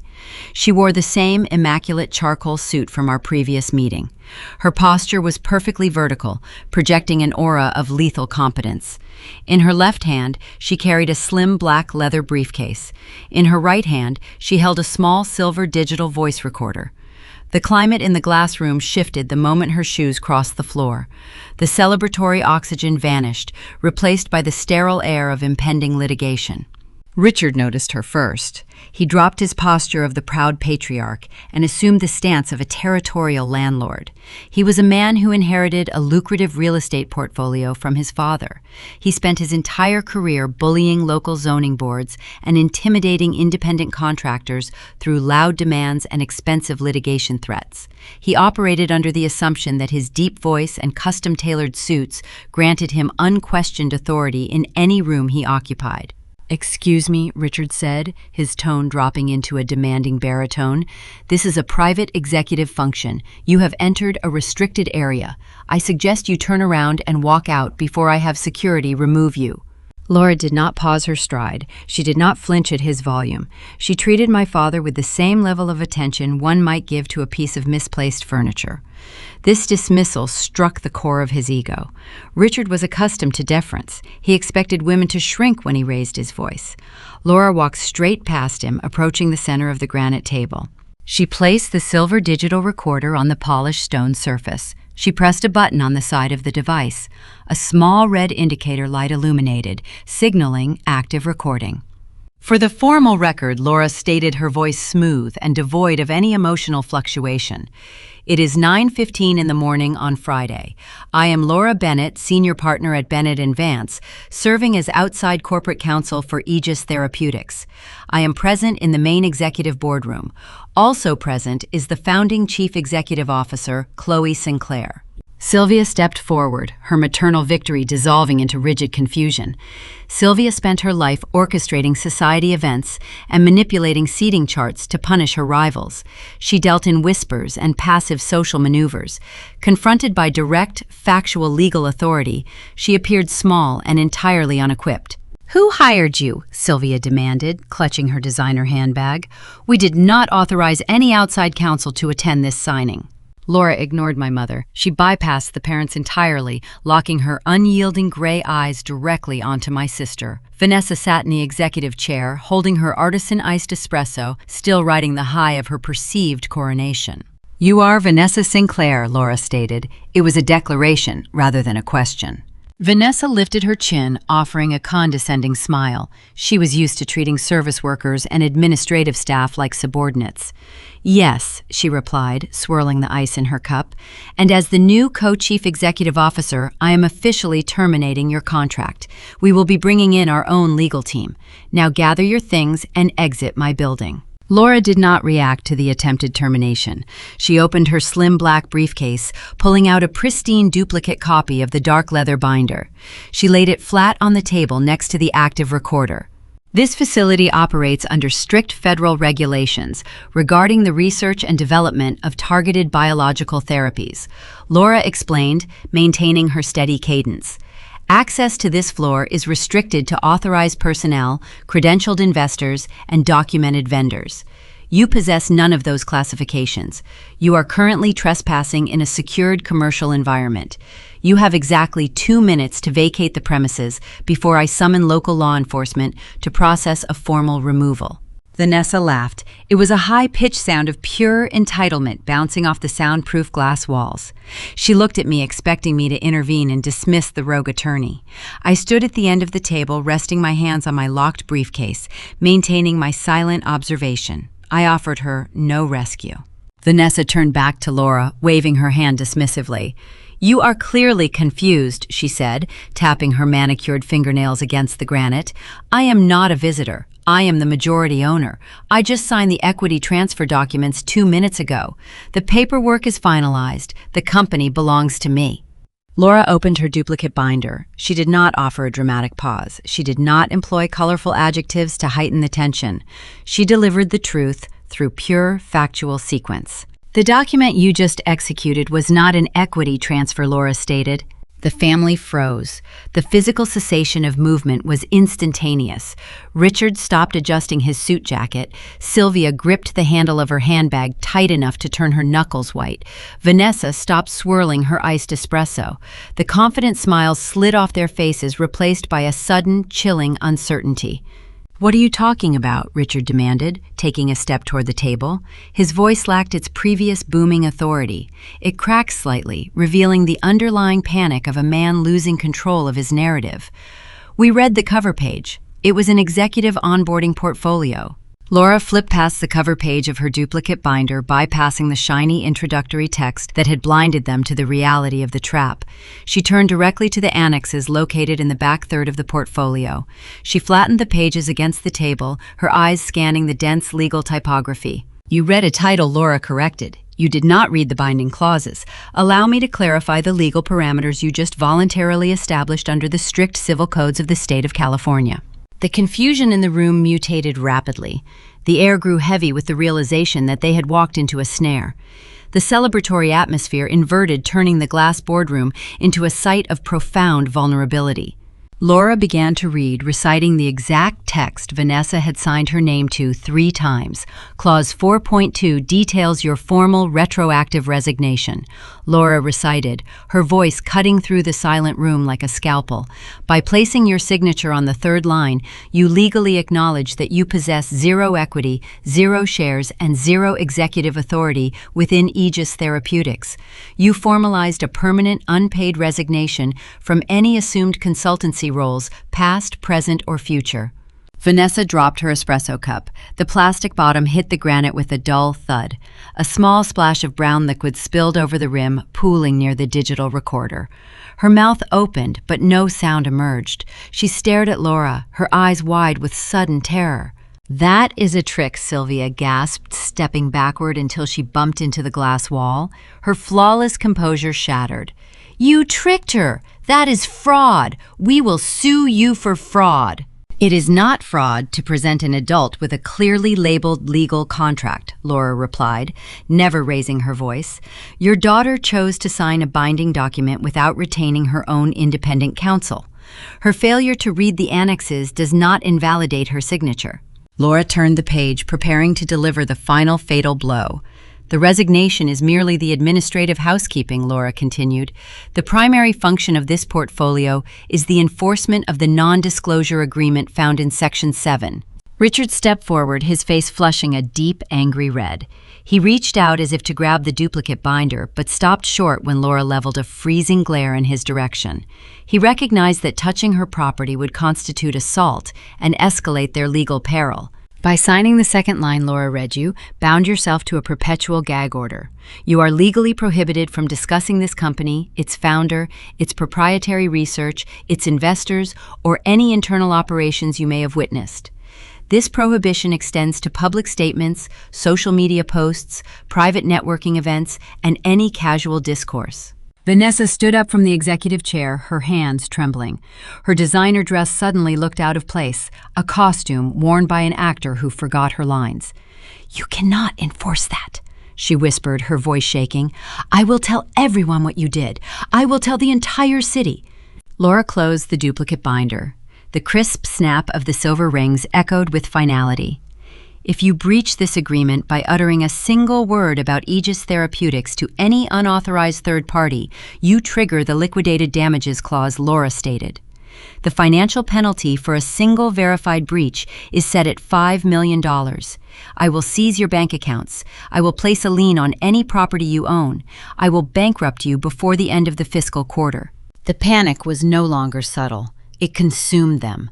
The Golden Child was not a chief executive officer. She was a gagged civilian facing severe financial ruin. The patriarch had lost his authority. The matriarch had lost her social leverage.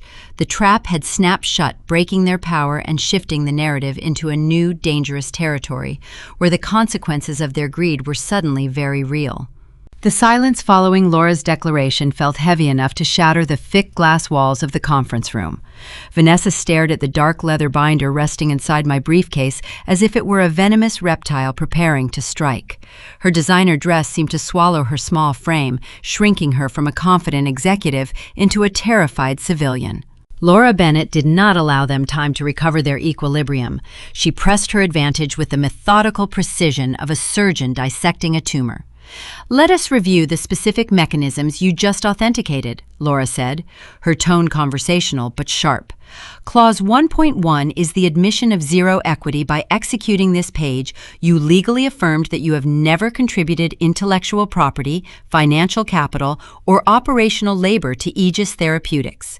You formally declared under penalty of perjury that you hold no past, present, or future ownership stakes in this corporate entity."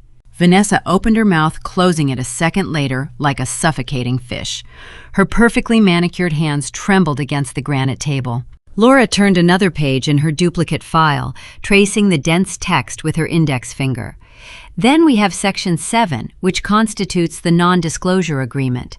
This is not a standard corporate courtesy policy. It is a punitive containment protocol designed specifically for high-risk individuals. You are forbidden from contacting any of the venture capitalists involved in our funding rounds. You cannot utter the names of our proprietary peptide compounds. If you attempt to leak internal company dynamics to your socialite friends or complain about this transition at your charity luncheons, you will owe this corporation $5 million per infraction. We employ specialized software to monitor digital footprints and public mentions. We will know about a breach before you even finish typing the sentence. Laura flattened the final page against the stone surface, and finally she concluded, "You executed a retroactive waiver of compensation. You renounced any right to demand back pay or consulting fees for the time you spent trespassing in this facility yesterday. You are officially categorized as a terminated, uncompensated volunteer." The blood rushed to Richard's face, transforming his complexion into a mottled, dangerous shade of crimson. He lunged forward, slamming his fist onto the granite table. The porcelain espresso cup rattled violently against the stone, spilling more brown liquid onto the polished surface. "That is extortion," he bellowed, the veins in his neck bulging against his stiff collar. "You cannot ambush an unrepresented civilian with predatory contracts. My attorneys will tear this fraudulent garbage apart before lunch. We will drag you before the state bar and have you disbarred for ethical violations." Laura did not flinch at his physical intimidation. She met his rage with chilling stillness. "Your daughter is a 28-year-old woman of sound mind," Laura replied, smoothing the lapel of her charcoal suit. She was presented with a clearly labeled portfolio. No one forced her hand. No one rushed her reading process. She chose to bypass the text because she was blinded by unearned greed and overwhelming vanity. She signed a binding legal document in the state of California, where contract law relies heavily on personal responsibility. If you wish to challenge it in court, you will be fighting a well-funded corporate entity on our home turf. I welcome the litigation. The discovery process alone will expose your extortion attempt to the public record, ruining whatever social standing you have left. Richard faltered, the threat of public exposure piercing his anger. He took a hesitant step back, the fight draining from his posture.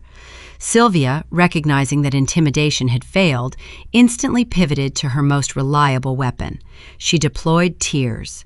Real, shining droplets welled in her eyes, spilling over her carefully applied makeup.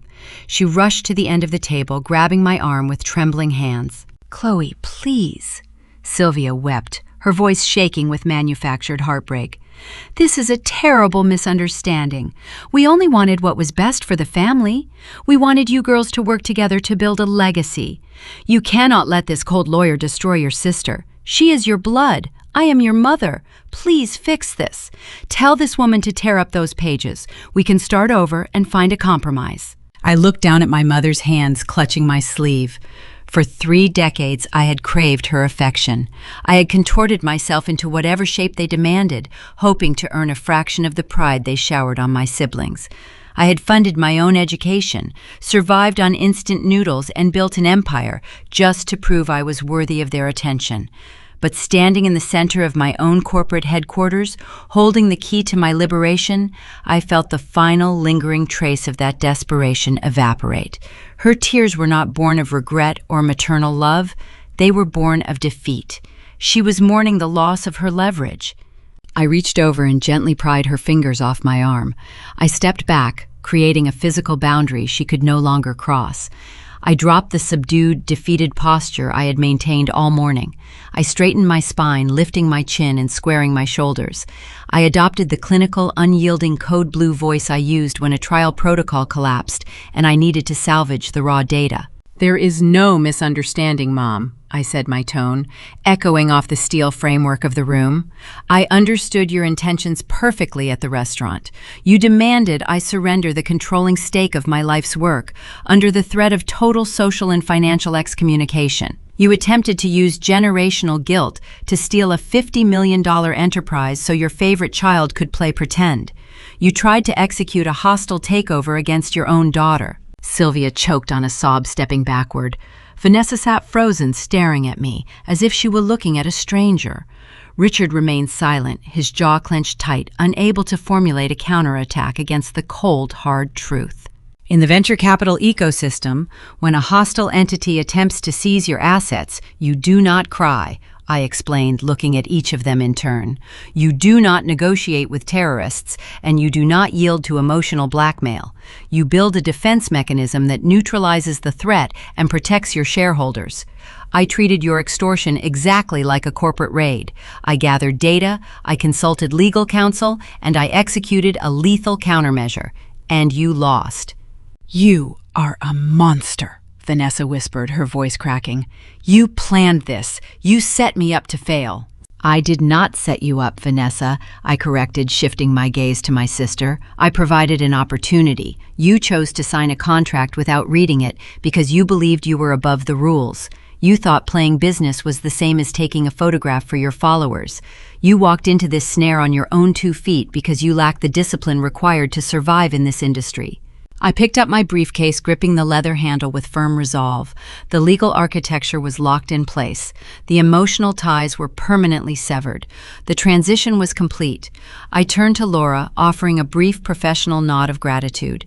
The corporate attorney reached down and pressed the button on her silver digital recorder, stopping the session. The red light blinked out, signaling the end of the formal record. I looked back at my family. They stood in the wreckage of their own making, stripped of their unearned authority and bound by severe financial penalties. They had entered my building acting like royalty, expecting to collect a tribute. Now they were reduced to trespassers facing ruin. "I have real work to do today," I announced, my voice ringing with undeniable sovereignty. "Security is waiting by the elevators. I suggest you collect your belongings and leave before they are forced to escort you through the main lobby." The heavy glass doors of the boardroom slid open on their automated tracks, allowing 2 uniformed security guards to enter the space. They were imposing figures hired specifically to protect proprietary biotechnology from corporate espionage. They did not care about expensive designer suits or country club memberships. They moved with quiet, disciplined authority, stepping into the room and flanking my family with practiced efficiency. "Sir, I need you to gather your personal items and proceed toward the exit," the taller guard instructed, addressing my father. His tone left no room for negotiation or debate. Richard puffed out his chest, attempting to summon the patriarchal dominance that usually cleared rooms and silenced opposition. "Do not touch me," Richard warned, his face flushed with residual fury. "I know the chief of police in this jurisdiction. You are making a severe mistake." The guard did not flinch. He merely took a half-step closer, closing the physical distance and forcing my father to instinctively step backward. The bluff failed. The illusion of unassailable power that my family had wielded over me for 30 years dissolved in the face of genuine physical and legal boundaries. Richard grabbed his cashmere overcoat from the back of the chair, his hands shaking with impotent rage. Sylvia linked her arm through his, her pristine composure entirely ruined. Her mascara had smudged beneath her eyes, leaving dark, tragic streaks across her cheekbones. She cast one final tearful glance in my direction, hoping to find a fracture in my resolve. She found only a smooth, impenetrable surface. I offered no comfort and no reprieve. Vanessa was the last to move. She stood up from the executive chair, leaving the unfinished artisan espresso on the granite table. She kept her eyes glued to the floor, unable to meet the gaze of the security personnel or the corporate attorney who had engineered her downfall. The three of them were herded out of the glass room and guided down the central corridor of the Aegis headquarters. I followed at a discreet distance, watching their departure unfold. This was the exact route Vanessa had strutted down just a day prior, treating my laboratory like a glamorous photo opportunity. Today, the reception was remarkably different. The junior researchers, the supply chain coordinators, and the administrative staff emerged from their workspaces, drawn by the unusual commotion. They stood in the hallways, watching the disgraced procession. The staff recognized Vanessa. They remembered her throwing around empty buzzwords and issuing arrogant commands. Now they watched her shrink away, hiding her face behind her hair, while security marched her toward the main elevators. The humiliation was public, thorough, and entirely self-inflicted. Once the elevator doors closed, sealing them out of my professional sanctuary, I turned and walked toward my private office. I closed the heavy wooden door behind me and engaged the deadbolt. The sudden isolation was jarring. For weeks I had been operating in a state of hypervigilance, calculating every variable, anticipating every hostile maneuver. Now the physical threat was gone. The adrenaline crash hit me the moment I sat behind my desk. My hands began to tremble, a delayed physiological reaction to the extreme stress I had just endured. A tight, painful knot formed at the base of my throat.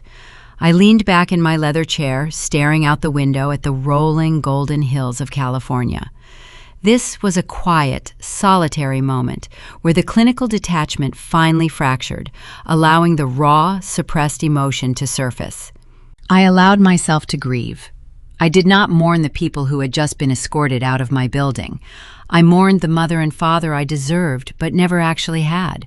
I grieved the reality that my biological family viewed my intellect as a threat and my success as a resource to be plundered. I had spent my entire life chasing a phantom approval that was never available to me.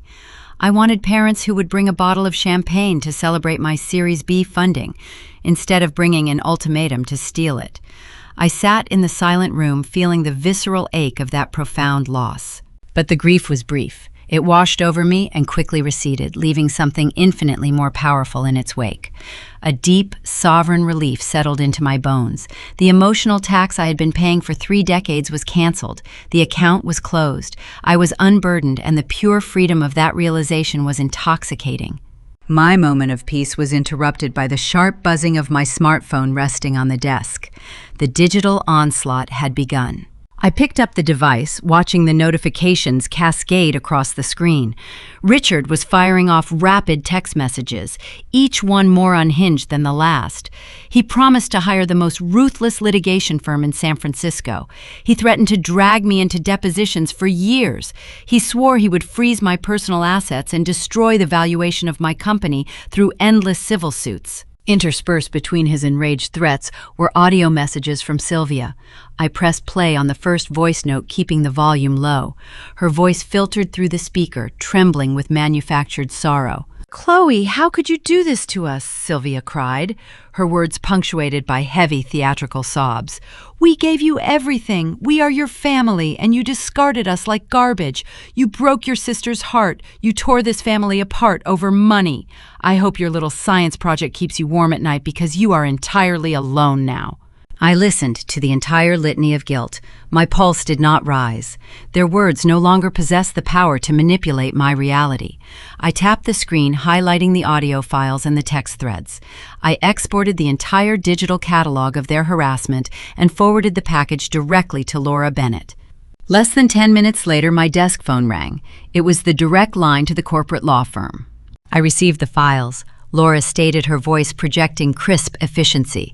They are responding predictably. The patriarch believes his wealth can buy him a loophole, and the matriarch believes her tears can overwrite a signed contract. They are severely miscalculating the jurisdiction. Richard is threatening to initiate a lawsuit to freeze my assets, I noted, analyzing the data. Does he have any legal standing to petition a judge for an injunction? Laura released a short, dry laugh. In the state of California, the courts do not look kindly upon wealthy individuals attempting to weaponize the legal system against established corporations. We have stringent statutes designed to prevent frivolous litigation. If your father files a baseless lawsuit claiming fraud without a single piece of documentary evidence, I will immediately file an anti-SLAPP motion. I will have his case dismissed before it even reaches a discovery phase. And the financial repercussions, I asked. When the judge dismisses his claim, your father will be mandated to pay all of our legal fees. Laura explained, the predatory satisfaction evident in her tone. Initiating a baseless lawsuit against a heavily capitalized biotech firm is a remarkably fast track to personal bankruptcy. But we are not going to wait for him to file. We are going to sever this behavior at the root right now. I listened as Laura typed rapidly on her keyboard, drafting the counterstrike. I am sending a formal cease and desist letter to their primary residence and their personal email accounts, Laura continued. I am attaching a digitized copy of the non-disclosure agreement Vanessa signed this morning. The letter explicitly outlines that any further harassment directed at the Chief Executive Officer of Aegis Therapeutics will be legally interpreted as a coordinated breach of the confidentiality protocol by proxy. You are using her penalty to gag my parents, I said, feeling a surge of admiration for the sheer ruthlessness of the tactic. Precisely, Laura confirmed. I am informing Richard and Sylvia that if they send you one more threatening text message or one more manipulative voicemail, I will hold Vanessa financially liable for the interference. I will initiate the penalty protocols and extract the $5 million fine from her accounts. We will see how much they truly value their golden child when her financial survival depends on their silence. Send it, I ordered. The transmission was instantaneous. Laura dispatched the legal warning, wrapping their rage in a straitjacket of inescapable financial liability. We ended the call, and I placed my phone face down on the glass desk. I waited, watching the digital clock on my computer monitor tick forward. 10 minutes passed, then 20, then an hour. The incessant buzzing ceased. The notifications vanished, the angry text messages and the tearful audio files halted abruptly. The realization of their vulnerability had finally penetrated their arrogance. They understood that every word they directed at me pushed their favorite daughter closer to utter ruin. The silence that blanketed my office was profound. It was the sound of a generational cycle breaking. It was the sound of true independence. But in the ruthless ecosystem of Silicon Valley, a cornered adversary rarely surrenders without attempting one final desperate maneuver. They could not touch me directly, and they could not risk a lawsuit. But pride is a toxic fuel, and my sister had never learned how to lose gracefully. The silence was perfect, but it was only the quiet intake of breath before a new hidden conflict ignited. A full week passed without a single notification from my family. The enforced silence was a luxury I had never known. I spent those 7 days submerged in the tangible, rigorous reality of my laboratory. The sterile scent of antiseptic and the low, constant drone of the mass spectrometers became my sanctuary. We were entering the final stage of our Phase 2 clinical trials, preparing the datasets for the Food and Drug Administration. My days consisted of analyzing protein-binding affinities and cross-referencing patient safety margins. The work was exhausting, demanding a level of focus that left no room for emotional baggage. I traded the psychological warfare of my family for the predictable honesty of empirical data. Molecules do not lie. Cellular responses do not manipulate. They simply exist and yield to those willing to put in the hours to understand them. On Tuesday morning, I was sitting in my glass office reviewing a stack of heavy white binders containing trial protocols. The reinforced door opened. Gavin Pierce walked in unannounced. My lead investor rarely visited the Aegis headquarters unless a crisis was actively unfolding. He wore a dark, unstructured blazer and carried his digital tablet. He did not look angry. He looked profoundly amused. Gavin took a seat across from my desk, placing the tablet on the glass surface. I assume you have muted your sister on all digital platforms, Gavin said, crossing his legs. I have not checked her accounts since the day security escorted her out, I replied, setting down my pen. Is she attempting to breach the non-disclosure agreement? She believes she found a loophole, Gavin answered, swiping his finger across the screen. She assumes that if she plays the victim without mentioning your name or the company, she can extract sympathy from the public without triggering Laura Bennett's financial penalties. She posted this video last night. It already has 40,000 views. He spun the tablet around. I looked at the high-definition screen. Vanessa sat in what appeared to be her luxury apartment, illuminated by a soft, flattering ring light. She wore an oversized cashmere sweater pulled off one shoulder, projecting a carefully curated image of vulnerability. Her makeup was expertly applied to mimic the aftermath of tears. Gavin tapped play. Vanessa stared directly into the camera lens, taking a shaky, theatrical breath. I have been quiet for a few days because I have been processing a major betrayal, she began, her voice trembling with practiced fragility. It is incredibly difficult to navigate the tech space as a woman, but it is even harder when the toxicity comes from your own blood. I dedicated so much energy to helping a family member build their vision. I brought my network and my strategic expertise to the table, and the moment the venture capital arrived, I was pushed out. Erased. It is a harsh reminder that toxic family dynamics exist in Silicon Valley, and some people will steal your opportunities the moment they get a taste of money. The video ended. I stared at the dark screen. She did not say the word Aegis. She did not say my name. She kept the narrative vague enough to argue she was speaking about a hypothetical situation or a different startup entirely. She thought she was outsmarting a senior corporate attorney by playing a game of digital charades. I looked up at Gavin. Does this meet the legal threshold for a $5 million breach? I asked. Gavin shook his head, a slow, predatory smile forming on his lips. Laura could argue it in front of a judge, but a vague video is a messy target. It relies on implication rather than direct violation. Suing her over this would require depositions and public filings. It would feed her victim narrative and give her the exact attention she is desperately seeking. Then how do we neutralize it? I asked. We do not sue her, Gavin stated, picking up his tablet. We ignore the legal route and use the ecosystem. Your sister does not understand the fundamental mechanics of the Bay Area. She thinks Silicon Valley is just a collection of rich people handing out money for good ideas. She does not realize that this is a small, closed network. The venture capitalists, the angel investors, and the startup founders all talk to each other. We operate on whisper networks. Reputation is our primary currency. If an investor believes a founder is unstable or a liability, they are blacklisted before they even walk into a pitch meeting. Gavin leaned forward, resting his elbows on his knees. She is trying to win sympathy from the internet. I am going to make sure the people who actually control the capital in this state view her as a radioactive hazard. He tapped a few keys on his screen. I watched as he composed an email. He did not draft a long, emotional rebuttal. He simply linked Vanessa's video and wrote a single sentence. A cautionary tale regarding unvetted family members attempting to attach themselves to legitimate founders. Gavin addressed the email to a private, blind-copied list. I am sending this to 40 of the most influential partners on Sand Hill Road, he explained, his voice cold and efficient. I am sending it to the premier executive recruiters who staff the major tech firms from San Jose to San Francisco. I am sending it to the board members of every prominent philanthropic foundation your parents have ever tried to court. He hit send. The digital execution was instantaneous.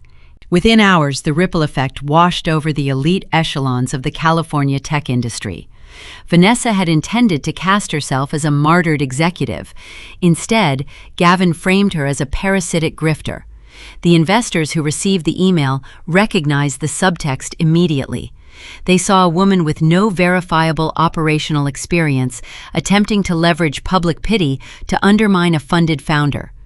In an industry that guards its intellectual property and capital with ruthless paranoia, Vanessa became the ultimate red flag. By mid-afternoon, I began receiving forwarded messages from colleagues and fellow entrepreneurs. They shared the video with mocking commentary. The executive recruiters, who might have once entertained her resume out of respect for our father's wealth management portfolio, quietly flagged her name in their databases as a hiring risk. The luxury lifestyle brands she had previously tagged in her posts began quietly untagging themselves, not wanting their products associated with a viral corporate scandal. Her carefully constructed digital facade began to burn to the ground. The comments section of her video, which had initially been filled with sympathetic followers, shifted. Industry insiders created anonymous accounts to point out her lack of credentials. They asked probing questions about her actual contributions to any tech firm. They demanded data. Vanessa could not provide data. She could only delete the comments, which only fueled the backlash. I watched the consequences of her actions unfold organically. I did not log into a secret account to argue with her defenders. I did not issue a press release defending my own character. I maintained my strict physical and digital boundaries. While her reputation in any professional capacity was quietly and permanently incinerated, I turned my attention back to the heavy white binders on my desk. The contrast was stark and illuminating. Vanessa was fighting a desperate battle for likes, views, and superficial validation. She was expending all her energy trying to convince strangers that she was important. I was fighting for FDA approval. I was working to verify the efficacy of a compound that could halt degenerative autoimmune responses. My validation came from the hard, undeniable metrics of patient recovery rates. I did not need a ring light to prove my worth. I had a Phase 2 clinical trial. The quiet destruction of my sister's social capital provided a profound sense of closure. She had fired her best weapon, and it had exploded in her hands. The invisible walls closing in around her were entirely of her own making. But as the week drew to a close, a new reality began to take shape. Vanessa's public unmasking had severe financial implications for the people funding her lifestyle. Without the prospect of an executive salary and with her social standing crumbling, the economic burden shifted entirely back onto my parents. Richard and Sylvia were suddenly trapped financing the extravagant habits of a 30-year-old woman who had just rendered herself permanently unemployable. The pressure in their household was building to a breaking point, and desperate people rarely accept their fate quietly. 6 months passed. The relentless cycle of the California tech sector marched forward, leaving the wreckage of my sister's social media gambit far behind. We transitioned from a damp winter into a bright, forgiving spring. Inside the laboratory, the empirical data yielded beautiful, undeniable results. Our Phase 2 clinical trials concluded with safety margins that exceeded our most optimistic projections. The Food and Drug Administration granted our compound a fast-track designation. The milestone sent a shockwave through the medical technology industry, validating every sleepless night and every maxed-out credit card. Yesterday, a courier delivered a pristine copy of a premier financial magazine to my desk. The cover featured a high-resolution photograph of me standing inside the Aegis clean room. The headline highlighted the skyrocketing valuation of our latest funding round and praised the rigorous scientific discipline driving our innovations. I did not frame the article or post it online for validation. I simply placed it inside my briefcase, a quiet physical testament to the sovereignty I had bled to build. My sanctuary remained unbroken until Thursday evening. I was standing in my penthouse kitchen pouring a glass of mineral water when the security intercom chimed. The concierge stationed at the front desk of my building spoke through the speaker system, his tone carrying a note of polite hesitation. "Miss Sinclair, you have a guest requesting access to your floor. He identifies himself as your father, Richard Sinclair." My hand paused over the marble counter. 6 months of total silence broken on the exact day my face appeared on newsstands across the country. The timing was entirely predictable. My father operated on a currency of prestige. He ignored the grueling labor of the journey, but always arrived to claim a seat at the finish line. I did not feel the familiar spike of childhood anxiety. I did not feel the urge to seek his approval or justify my existence. I felt a cold, impenetrable calm. "Do not let him into the elevator," I instructed the concierge. "I will come down to the lobby." I refused to allow his presence to contaminate the sanctuary I had purchased with my own success. I set my glass down and took the private elevator to the ground floor. The lobby of my building was a vast, cavernous space, constructed of polished limestone and dark mahogany. It was designed to intimidate visitors and protect the privacy of the residents. Richard stood near the central water feature. The 6 months of financing Vanessa's unemployable lifestyle had exacted a physical toll on him. His bespoke navy suit hung slightly looser on his frame. The sharp, dominant posture he usually projected seemed brittle, a facade requiring immense effort to maintain. He held a rolled-up copy of the financial magazine in his right hand, tapping it nervously against his thigh. When he saw me approach, he arranged his features into a mask of benevolent paternal warmth. It was the diplomatic face he used to negotiate zoning permits and pacify angry contractors. "Chloe," he greeted, stepping forward with his arms open, preparing for a familial embrace. I stopped walking, maintaining a distance of 3 feet. The invisible boundary was drawn in the limestone floor. He recognized the rejection, dropping his arms and clearing his throat to cover the awkwardness. "You look well," Richard observed, attempting to project a casual tone. "I saw the feature article this morning. Congratulations. We are very proud of the trajectory you have established." I kept my expression blank, waiting. I knew he had not driven into the city during rush hour simply to offer congratulations. "It has been a difficult half year for the family," he continued, lowering his voice to a confidential murmur. "Your mother misses you. The silence has been hard on her. And your sister has faced some severe challenges. The employment market in the Bay Area has been uniquely hostile toward her. She cannot secure a position anywhere." I analyzed his words, filtering out the manipulation to extract the core data. Gavin Pierce had executed his digital warning flawlessly. The venture capital network had permanently blacklisted Vanessa. She was a known fiduciary hazard. Without a salary and without the social leverage to marry into a prominent trust fund, she had become a permanent financial anchor, dragging down my parents' retirement portfolio. "Family is family, Chloe," my father stated, shifting his weight and leaning closer. "We all make mistakes in the heat of business transitions. Tensions run high, but it is time to put the animosity behind us. It is time for a reset. You have secured your throne, you won the battle, now I am asking you to be the bigger person." He tapped the rolled-up magazine against his palm. "Bring Vanessa on board in a smaller salaried role. She does not need an executive title, just a discreet administrative position, something to give her a routine and a paycheck. It would heal the fracture in this household. It would show tremendous grace on your part." The audacity of the request was breathtaking. He was asking the victim of an extortion plot to employ the extortionist. He wanted me to subsidize the golden child because he was tired of paying her bills.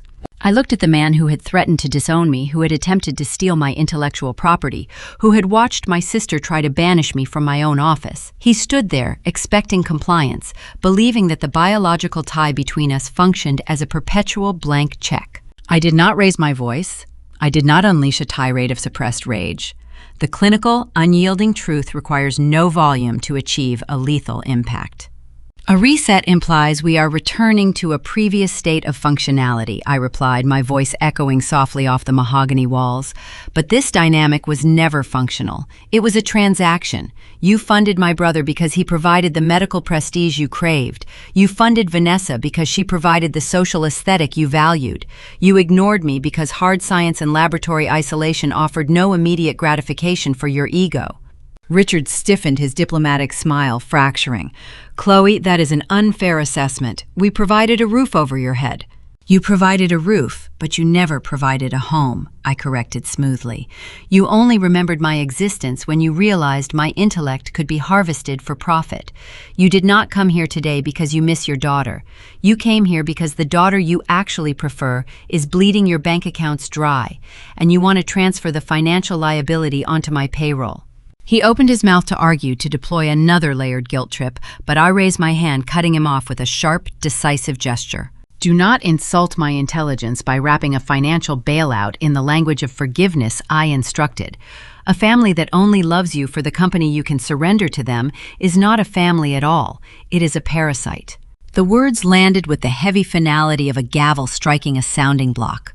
Richard stared at me, his jaw slack, the color draining from his cheeks. The realization hit him with physical force. He had exhausted his leverage. He possessed no threats, no incentives, and no emotional currency. The well was entirely dry. "I am not the bigger person," I stated, looking directly into his eyes. "I am simply the person who walked away. I have paid my emotional tax to you in full. The account is closed. Do not return to this building." I turned my back on him. I did not wait for a rebuttal or a plea. I walked toward the private elevator with steady, measured steps. I pressed the call button. The polished steel doors slid open instantly, inviting me back into the secure, elevated life I had constructed on my own terms. I stepped inside the cabin, turning around to face the lobby one last time. Richard remained frozen near the water feature, clutching the rolled-up magazine, a defeated patriarch standing in the ruins of his own authority. He looked diminished, ordinary, and entirely irrelevant to my future. The elevator doors slid shut, sealing the visual. The metallic click of the locking mechanism resonated in the small space, symbolizing the permanent severance of the toxic bond. The cabin began its smooth, rapid ascent, carrying me upward, leaving the heavy gravity of my past far below. The conflict was extinguished, replaced by the quiet, profound expanse of sovereign peace. 365 days passed since the ink dried on the retroactive resignation. One full revolution of the calendar since my sister handed over her corporate ambitions in exchange for a cup of artisan espresso. Today, the relentless grind of my 20s culminated in a single, undeniable public metric. Aegis Therapeutics officially launched its initial public offering. I did not travel to New York to strike the ceremonial bell on the trading floor. I preferred to remain in California, observing the culmination of my labor from the quiet sanctuary of my new residence. The financial networks broadcast the event across global markets, displaying the ticker symbol for my life work in bright green digital font. The valuation exceeded every projected estimate. The shares opened high and climbed steadily, reflecting the deep confidence of institutional investors who valued rigorous scientific data over superficial charm. The market rendered its final verdict, securing my status as a recognized titan within the biotechnology sector. I turned off the television monitor and walked toward the expansive glass doors of my living room. I pushed them open, stepping out onto the wide stone balcony of my home in Pacific Heights. The cold morning breeze swept off the San Francisco Bay, carrying the sharp scent of salt and cedar. Below me, the city stretched out in a dense geometric grid. In the distance, the towering red steel cables of the Golden Gate Bridge pierced through the low-hanging marine layer. The bridge stood as a monument to engineering and resilience, a fitting backdrop for the new reality I had engineered for myself. I rested my hands on the smooth glass railing, taking a slow, deliberate breath. The air felt unburdened. The invisible weight of generational guilt that had compressed my chest for 3 decades was gone. Information travels fast in the enclosed ecosystem of the Bay Area, and the aftermath of my family extortion attempt had settled into a permanent, predictable rhythm. I did not have to hire investigators to learn their fate. The whisper network of Silicon Valley delivered the updates naturally. Vanessa learned that the California job market does not reward unearned arrogance. The digital warning executed by Gavin Pierce functioned as a permanent barricade. No tech firm would grant her an interview. No public relations agency would risk their client roster by associating with a documented fiduciary hazard. Stripped of her fake executive titles and blacklisted by the corporate elite, she was forced to seek employment in the only sector that would accept her lack of credentials. My sister now works a mid-level retail job at a luxury boutique in an outdoor shopping plaza. She spends her days steaming silk blouses and folding cashmere sweaters for the exact demographic of wealthy socialites she used to pretend to be. She wears a standardized black uniform and a name tag. She is required to smile and offer subservient greetings to women who ignore her existence. She is learning the grueling, exhausting reality of manual service labor. There are no cameras recording her daily routine. There is no prestige in returning shoes to the stockroom. She is experiencing the humbling gravity of the real world, and she is experiencing it entirely without my financial padding. The consequences cascading onto my parents are even more severe. Richard and Sylvia built their identities around the illusion of effortless wealth and social superiority. They treated their children like financial instruments, backing the assets they deemed aesthetically pleasing, while ignoring the workhorse generating the actual revenue. Their investment strategy failed. Richard planned to retire this year and transition into a comfortable life of golf tournaments and charity board directorships. Instead, he recently placed his secondary vacation estate on the market. The proceeds from the real estate sale are quietly being diverted to cover the crushing debt Vanessa accumulated during her years of playing the idle socialite. Without my company to plunder, and with Vanessa incapable of securing a living wage, the entire financial burden of maintaining her survival has fallen squarely on his shoulders. He is trapped, working indefinitely, chained to a desk by the exact daughter he favored. Sylvia has retreated from her prominent position in the local country club hierarchy. The currency of elite society is success, and Sylvia no longer possesses any triumphs to brag about. Her son remains on the East Coast, estranged by the toxic dynamic, and her brilliant daughter is a billionaire who refuses to acknowledge her existence. She is left to navigate the quiet pity of her peers sitting at luncheons while other mothers discuss the achievements of their children. The silence she weaponized against me for so long has become her permanent residence. I looked out over the churning water of the bay, watching a massive cargo ship navigate the currents beneath the bridge. I thought about the concept of the strong daughter. It is a title society assigns to the capable, quiet women in dysfunctional families. The family dynamic relies on this archetype. They expect the strong daughter to absorb the trauma, manage the crises, fund the bailouts, and tolerate the abuse without ever demanding reciprocity. They label her strength as a natural resource, free for the taking. For a long time, I believed that being the strong daughter meant having the endurance to carry the weight of their entitlement. I thought my resilience was measured by how much pain I could withstand while still producing exceptional results. Standing on the balcony of a home I purchased with my own uncompromised capital, I finally understood the true definition of that strength. Being the strong daughter does not mean possessing the stamina to carry the abuse. It means possessing the profound courage to set the luggage down on the floor and walk away. Strength is the capacity to look at the people who share your bloodline and refuse to finance their delusion. It is the ability to recognize that biological connection does not equate to a lifetime debt. I paid my dues in unacknowledged achievements and silent compliance. When they demanded the keys to my empire, I did not scream or beg for the love they were incapable of providing. I used the intellect they despised to build a legal fortress they could never breach. The wind shifted, blowing the fog back out toward the Pacific Ocean, revealing the bright, unbroken expanse of the California sky. I turned away from the railing and walked back inside my home. The silence in my house was not empty. It was filled with the quiet, satisfying hum of total sovereignty. I chose my own peace over their inherited chaos. I proved that strategic brilliance and absolute ironclad boundaries are the ultimate revenge against entitlement.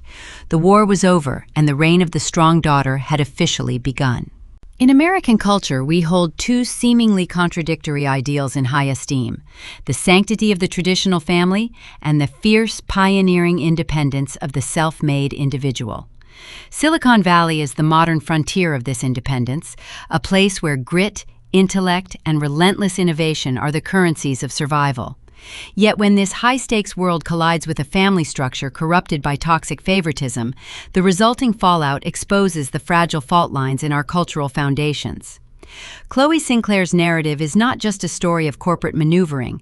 It is a profound exploration of what happens when the people tasked with guiding us instead choose to exploit us. The American family is often romanticized as a sanctuary, an unshakable fortress where unconditional love acts as the mortar between the bricks of our shared lives. We are raised on a cultural mythology that insists our homes are places of refuge, built on the traditional pillars of honesty, fairness, and mutual support. But Chloe's story reveals a darker reality that exists behind the manicured lawns and polished doors of many households. It exposes the quiet devastation that occurs when parents view their children not as independent souls to be nurtured, but as assets to be managed, traded, and harvested. When we examine the dynamic between Chloe, Vanessa, and their parents, we see the profound failure of emotional awareness. Parenting, at its most fundamental level, requires the wisdom to see a child for exactly who they are, not for the prestige they might bring or the social currency they can generate. Chloe's parents fell into the trap of toxic favoritism, worshiping the superficial polish of their golden child, while entirely dismissing the gritty, laborious reality of their strong daughter. This lack of emotional honesty creates a dangerous cognitive dissonance within the home. It teaches children that reality is not based on facts, effort, or morality, but on the shifting whims of parental preference. When fairness is abandoned, the family structure rots from the inside out. The golden child is crippled by a lack of resilience, taught that the world will simply yield to their entitlement. Meanwhile, the scapegoat is forced to build their own armor, learning early on that their value is strictly conditional, tied only to their utility. If you find yourself reflecting on your own family dynamics, examining the invisible ledgers and quiet wars fought behind closed doors, I encourage you to follow the channel Morning Revenge for more stories that navigate these complex emotional landscapes. The tragedy of the Sinclair family is not just the loss of a multi-million-dollar company. It is the loss of the family itself, destroyed by a profound lack of moral guidance. Traditional family education relies on teaching children the value of hard work, accountability, and integrity. By attempting to steal Chloe's intellectual property to subsidize Vanessa's lifestyle, the parents abandoned their sacred duty as guides. They modeled extortion instead of empathy, greed instead of grace. We are culturally conditioned to believe that family is an absolute, an unbreakable covenant requiring endless forgiveness and infinite sacrifice. But as the elevator doors close on the wreckage of Chloe's biological ties, we are left to confront an uncomfortable truth. We spend our lives trying to fix the people who broke us, believing that if we just succeed enough or compromise enough, we can finally earn our place at the table. But what if the table was never meant for us? We are taught that blood is thicker than water, that walking away from family is the ultimate failure. But perhaps the highest form of love and the ultimate act of preservation is the willingness to walk away. True loyalty isn't blind, agonizing endurance. It is the courage to let the toxic branches die so the roots of your own life can finally breathe. Messages for the modern American family to American parents. The pillar of traditional family education. The most crucial message for parents navigating the complexities of modern American culture is that fairness and honesty must be the bedrock of your home. A traditional family structure cannot survive if love is weaponized as a tool for compliance. When you elevate one child over another based on their aesthetic appeal or their conformity to your expectations, you are not raising a family, you are managing a portfolio. True family responsibility means cultivating an environment where every child feels seen, valued, and safe. Do not confuse providing financial resources with providing emotional security. Teach your children that their worth is inherent, not tied to their ability to produce wealth or elevate your social status. In a society valuing optics over substance, you must anchor your children in reality. Do not rob them of the character-building experience of failure as Chloe's parents did with Vanessa. By shielding a child from the consequences of their actions and artificially inflating their status, you are leaving them defenseless against a world that will not cater to their illusions. Guide them with integrity, showing them that accountability applies to everyone. To young people, the true definition of strength from Chloe's perspective. Society often burdens the most capable children with the title of the strong one, expecting them to endlessly absorb the dysfunction and carry the weight of their family's demands. Chloe's journey teaches that true strength is not the infinite capacity to endure abuse. Strength is the profound courage to set the burden down. Your intellect, your labor, and your success belong to you. Do not allow anyone, even those who share your blood, to convince you that your achievements are a communal asset to be plundered. Your boundaries are not an insult to your family. They are the perimeter of your mental health. In American culture, we are often told to forgive and forget for the sake of unity. But forgiveness does not require a reunion. You can wish people well from a safe, unreachable distance. You are allowed to be the architect of your own life, entirely free from the shadows of inherited guilt. To American parents, a spiritual practitioner's perspective on self-cultivation. From the viewpoint of a spiritual practitioner observing the current state of American society, the crisis of the modern family stems from a deep lack of internal self-cultivation. We live in a culture obsessed with external validation, status, and material accumulation. When parents operate from a place of unhealed ego and worldly attachment, they inevitably project their spiritual emptiness onto their children. To raise a child properly, you must first raise yourself. The parents in this story failed because they were operating from a state of deep unconsciousness, hypnotized by the allure of social standing. As a result, they fed Vanessa's ego while starving her resilience, leaving her spiritually bankrupt when confronted with reality. True spiritual guidance requires practicing mindfulness and emotional sobriety. It means teaching children how to navigate adversity with grace, how to find meaning in honest labor, and how to build an inner sanctuary of peace that no market fluctuation or social scandal can destroy. When parents focus on their own moral and spiritual resilience, when they learn to love without conditions and guide without the desire to control, they naturally become the grounded, compassionate anchors their children desperately need. The greatest inheritance you can leave your child is not a trust fund, but the quiet, unshakable example of a life lived with deep moral integrity.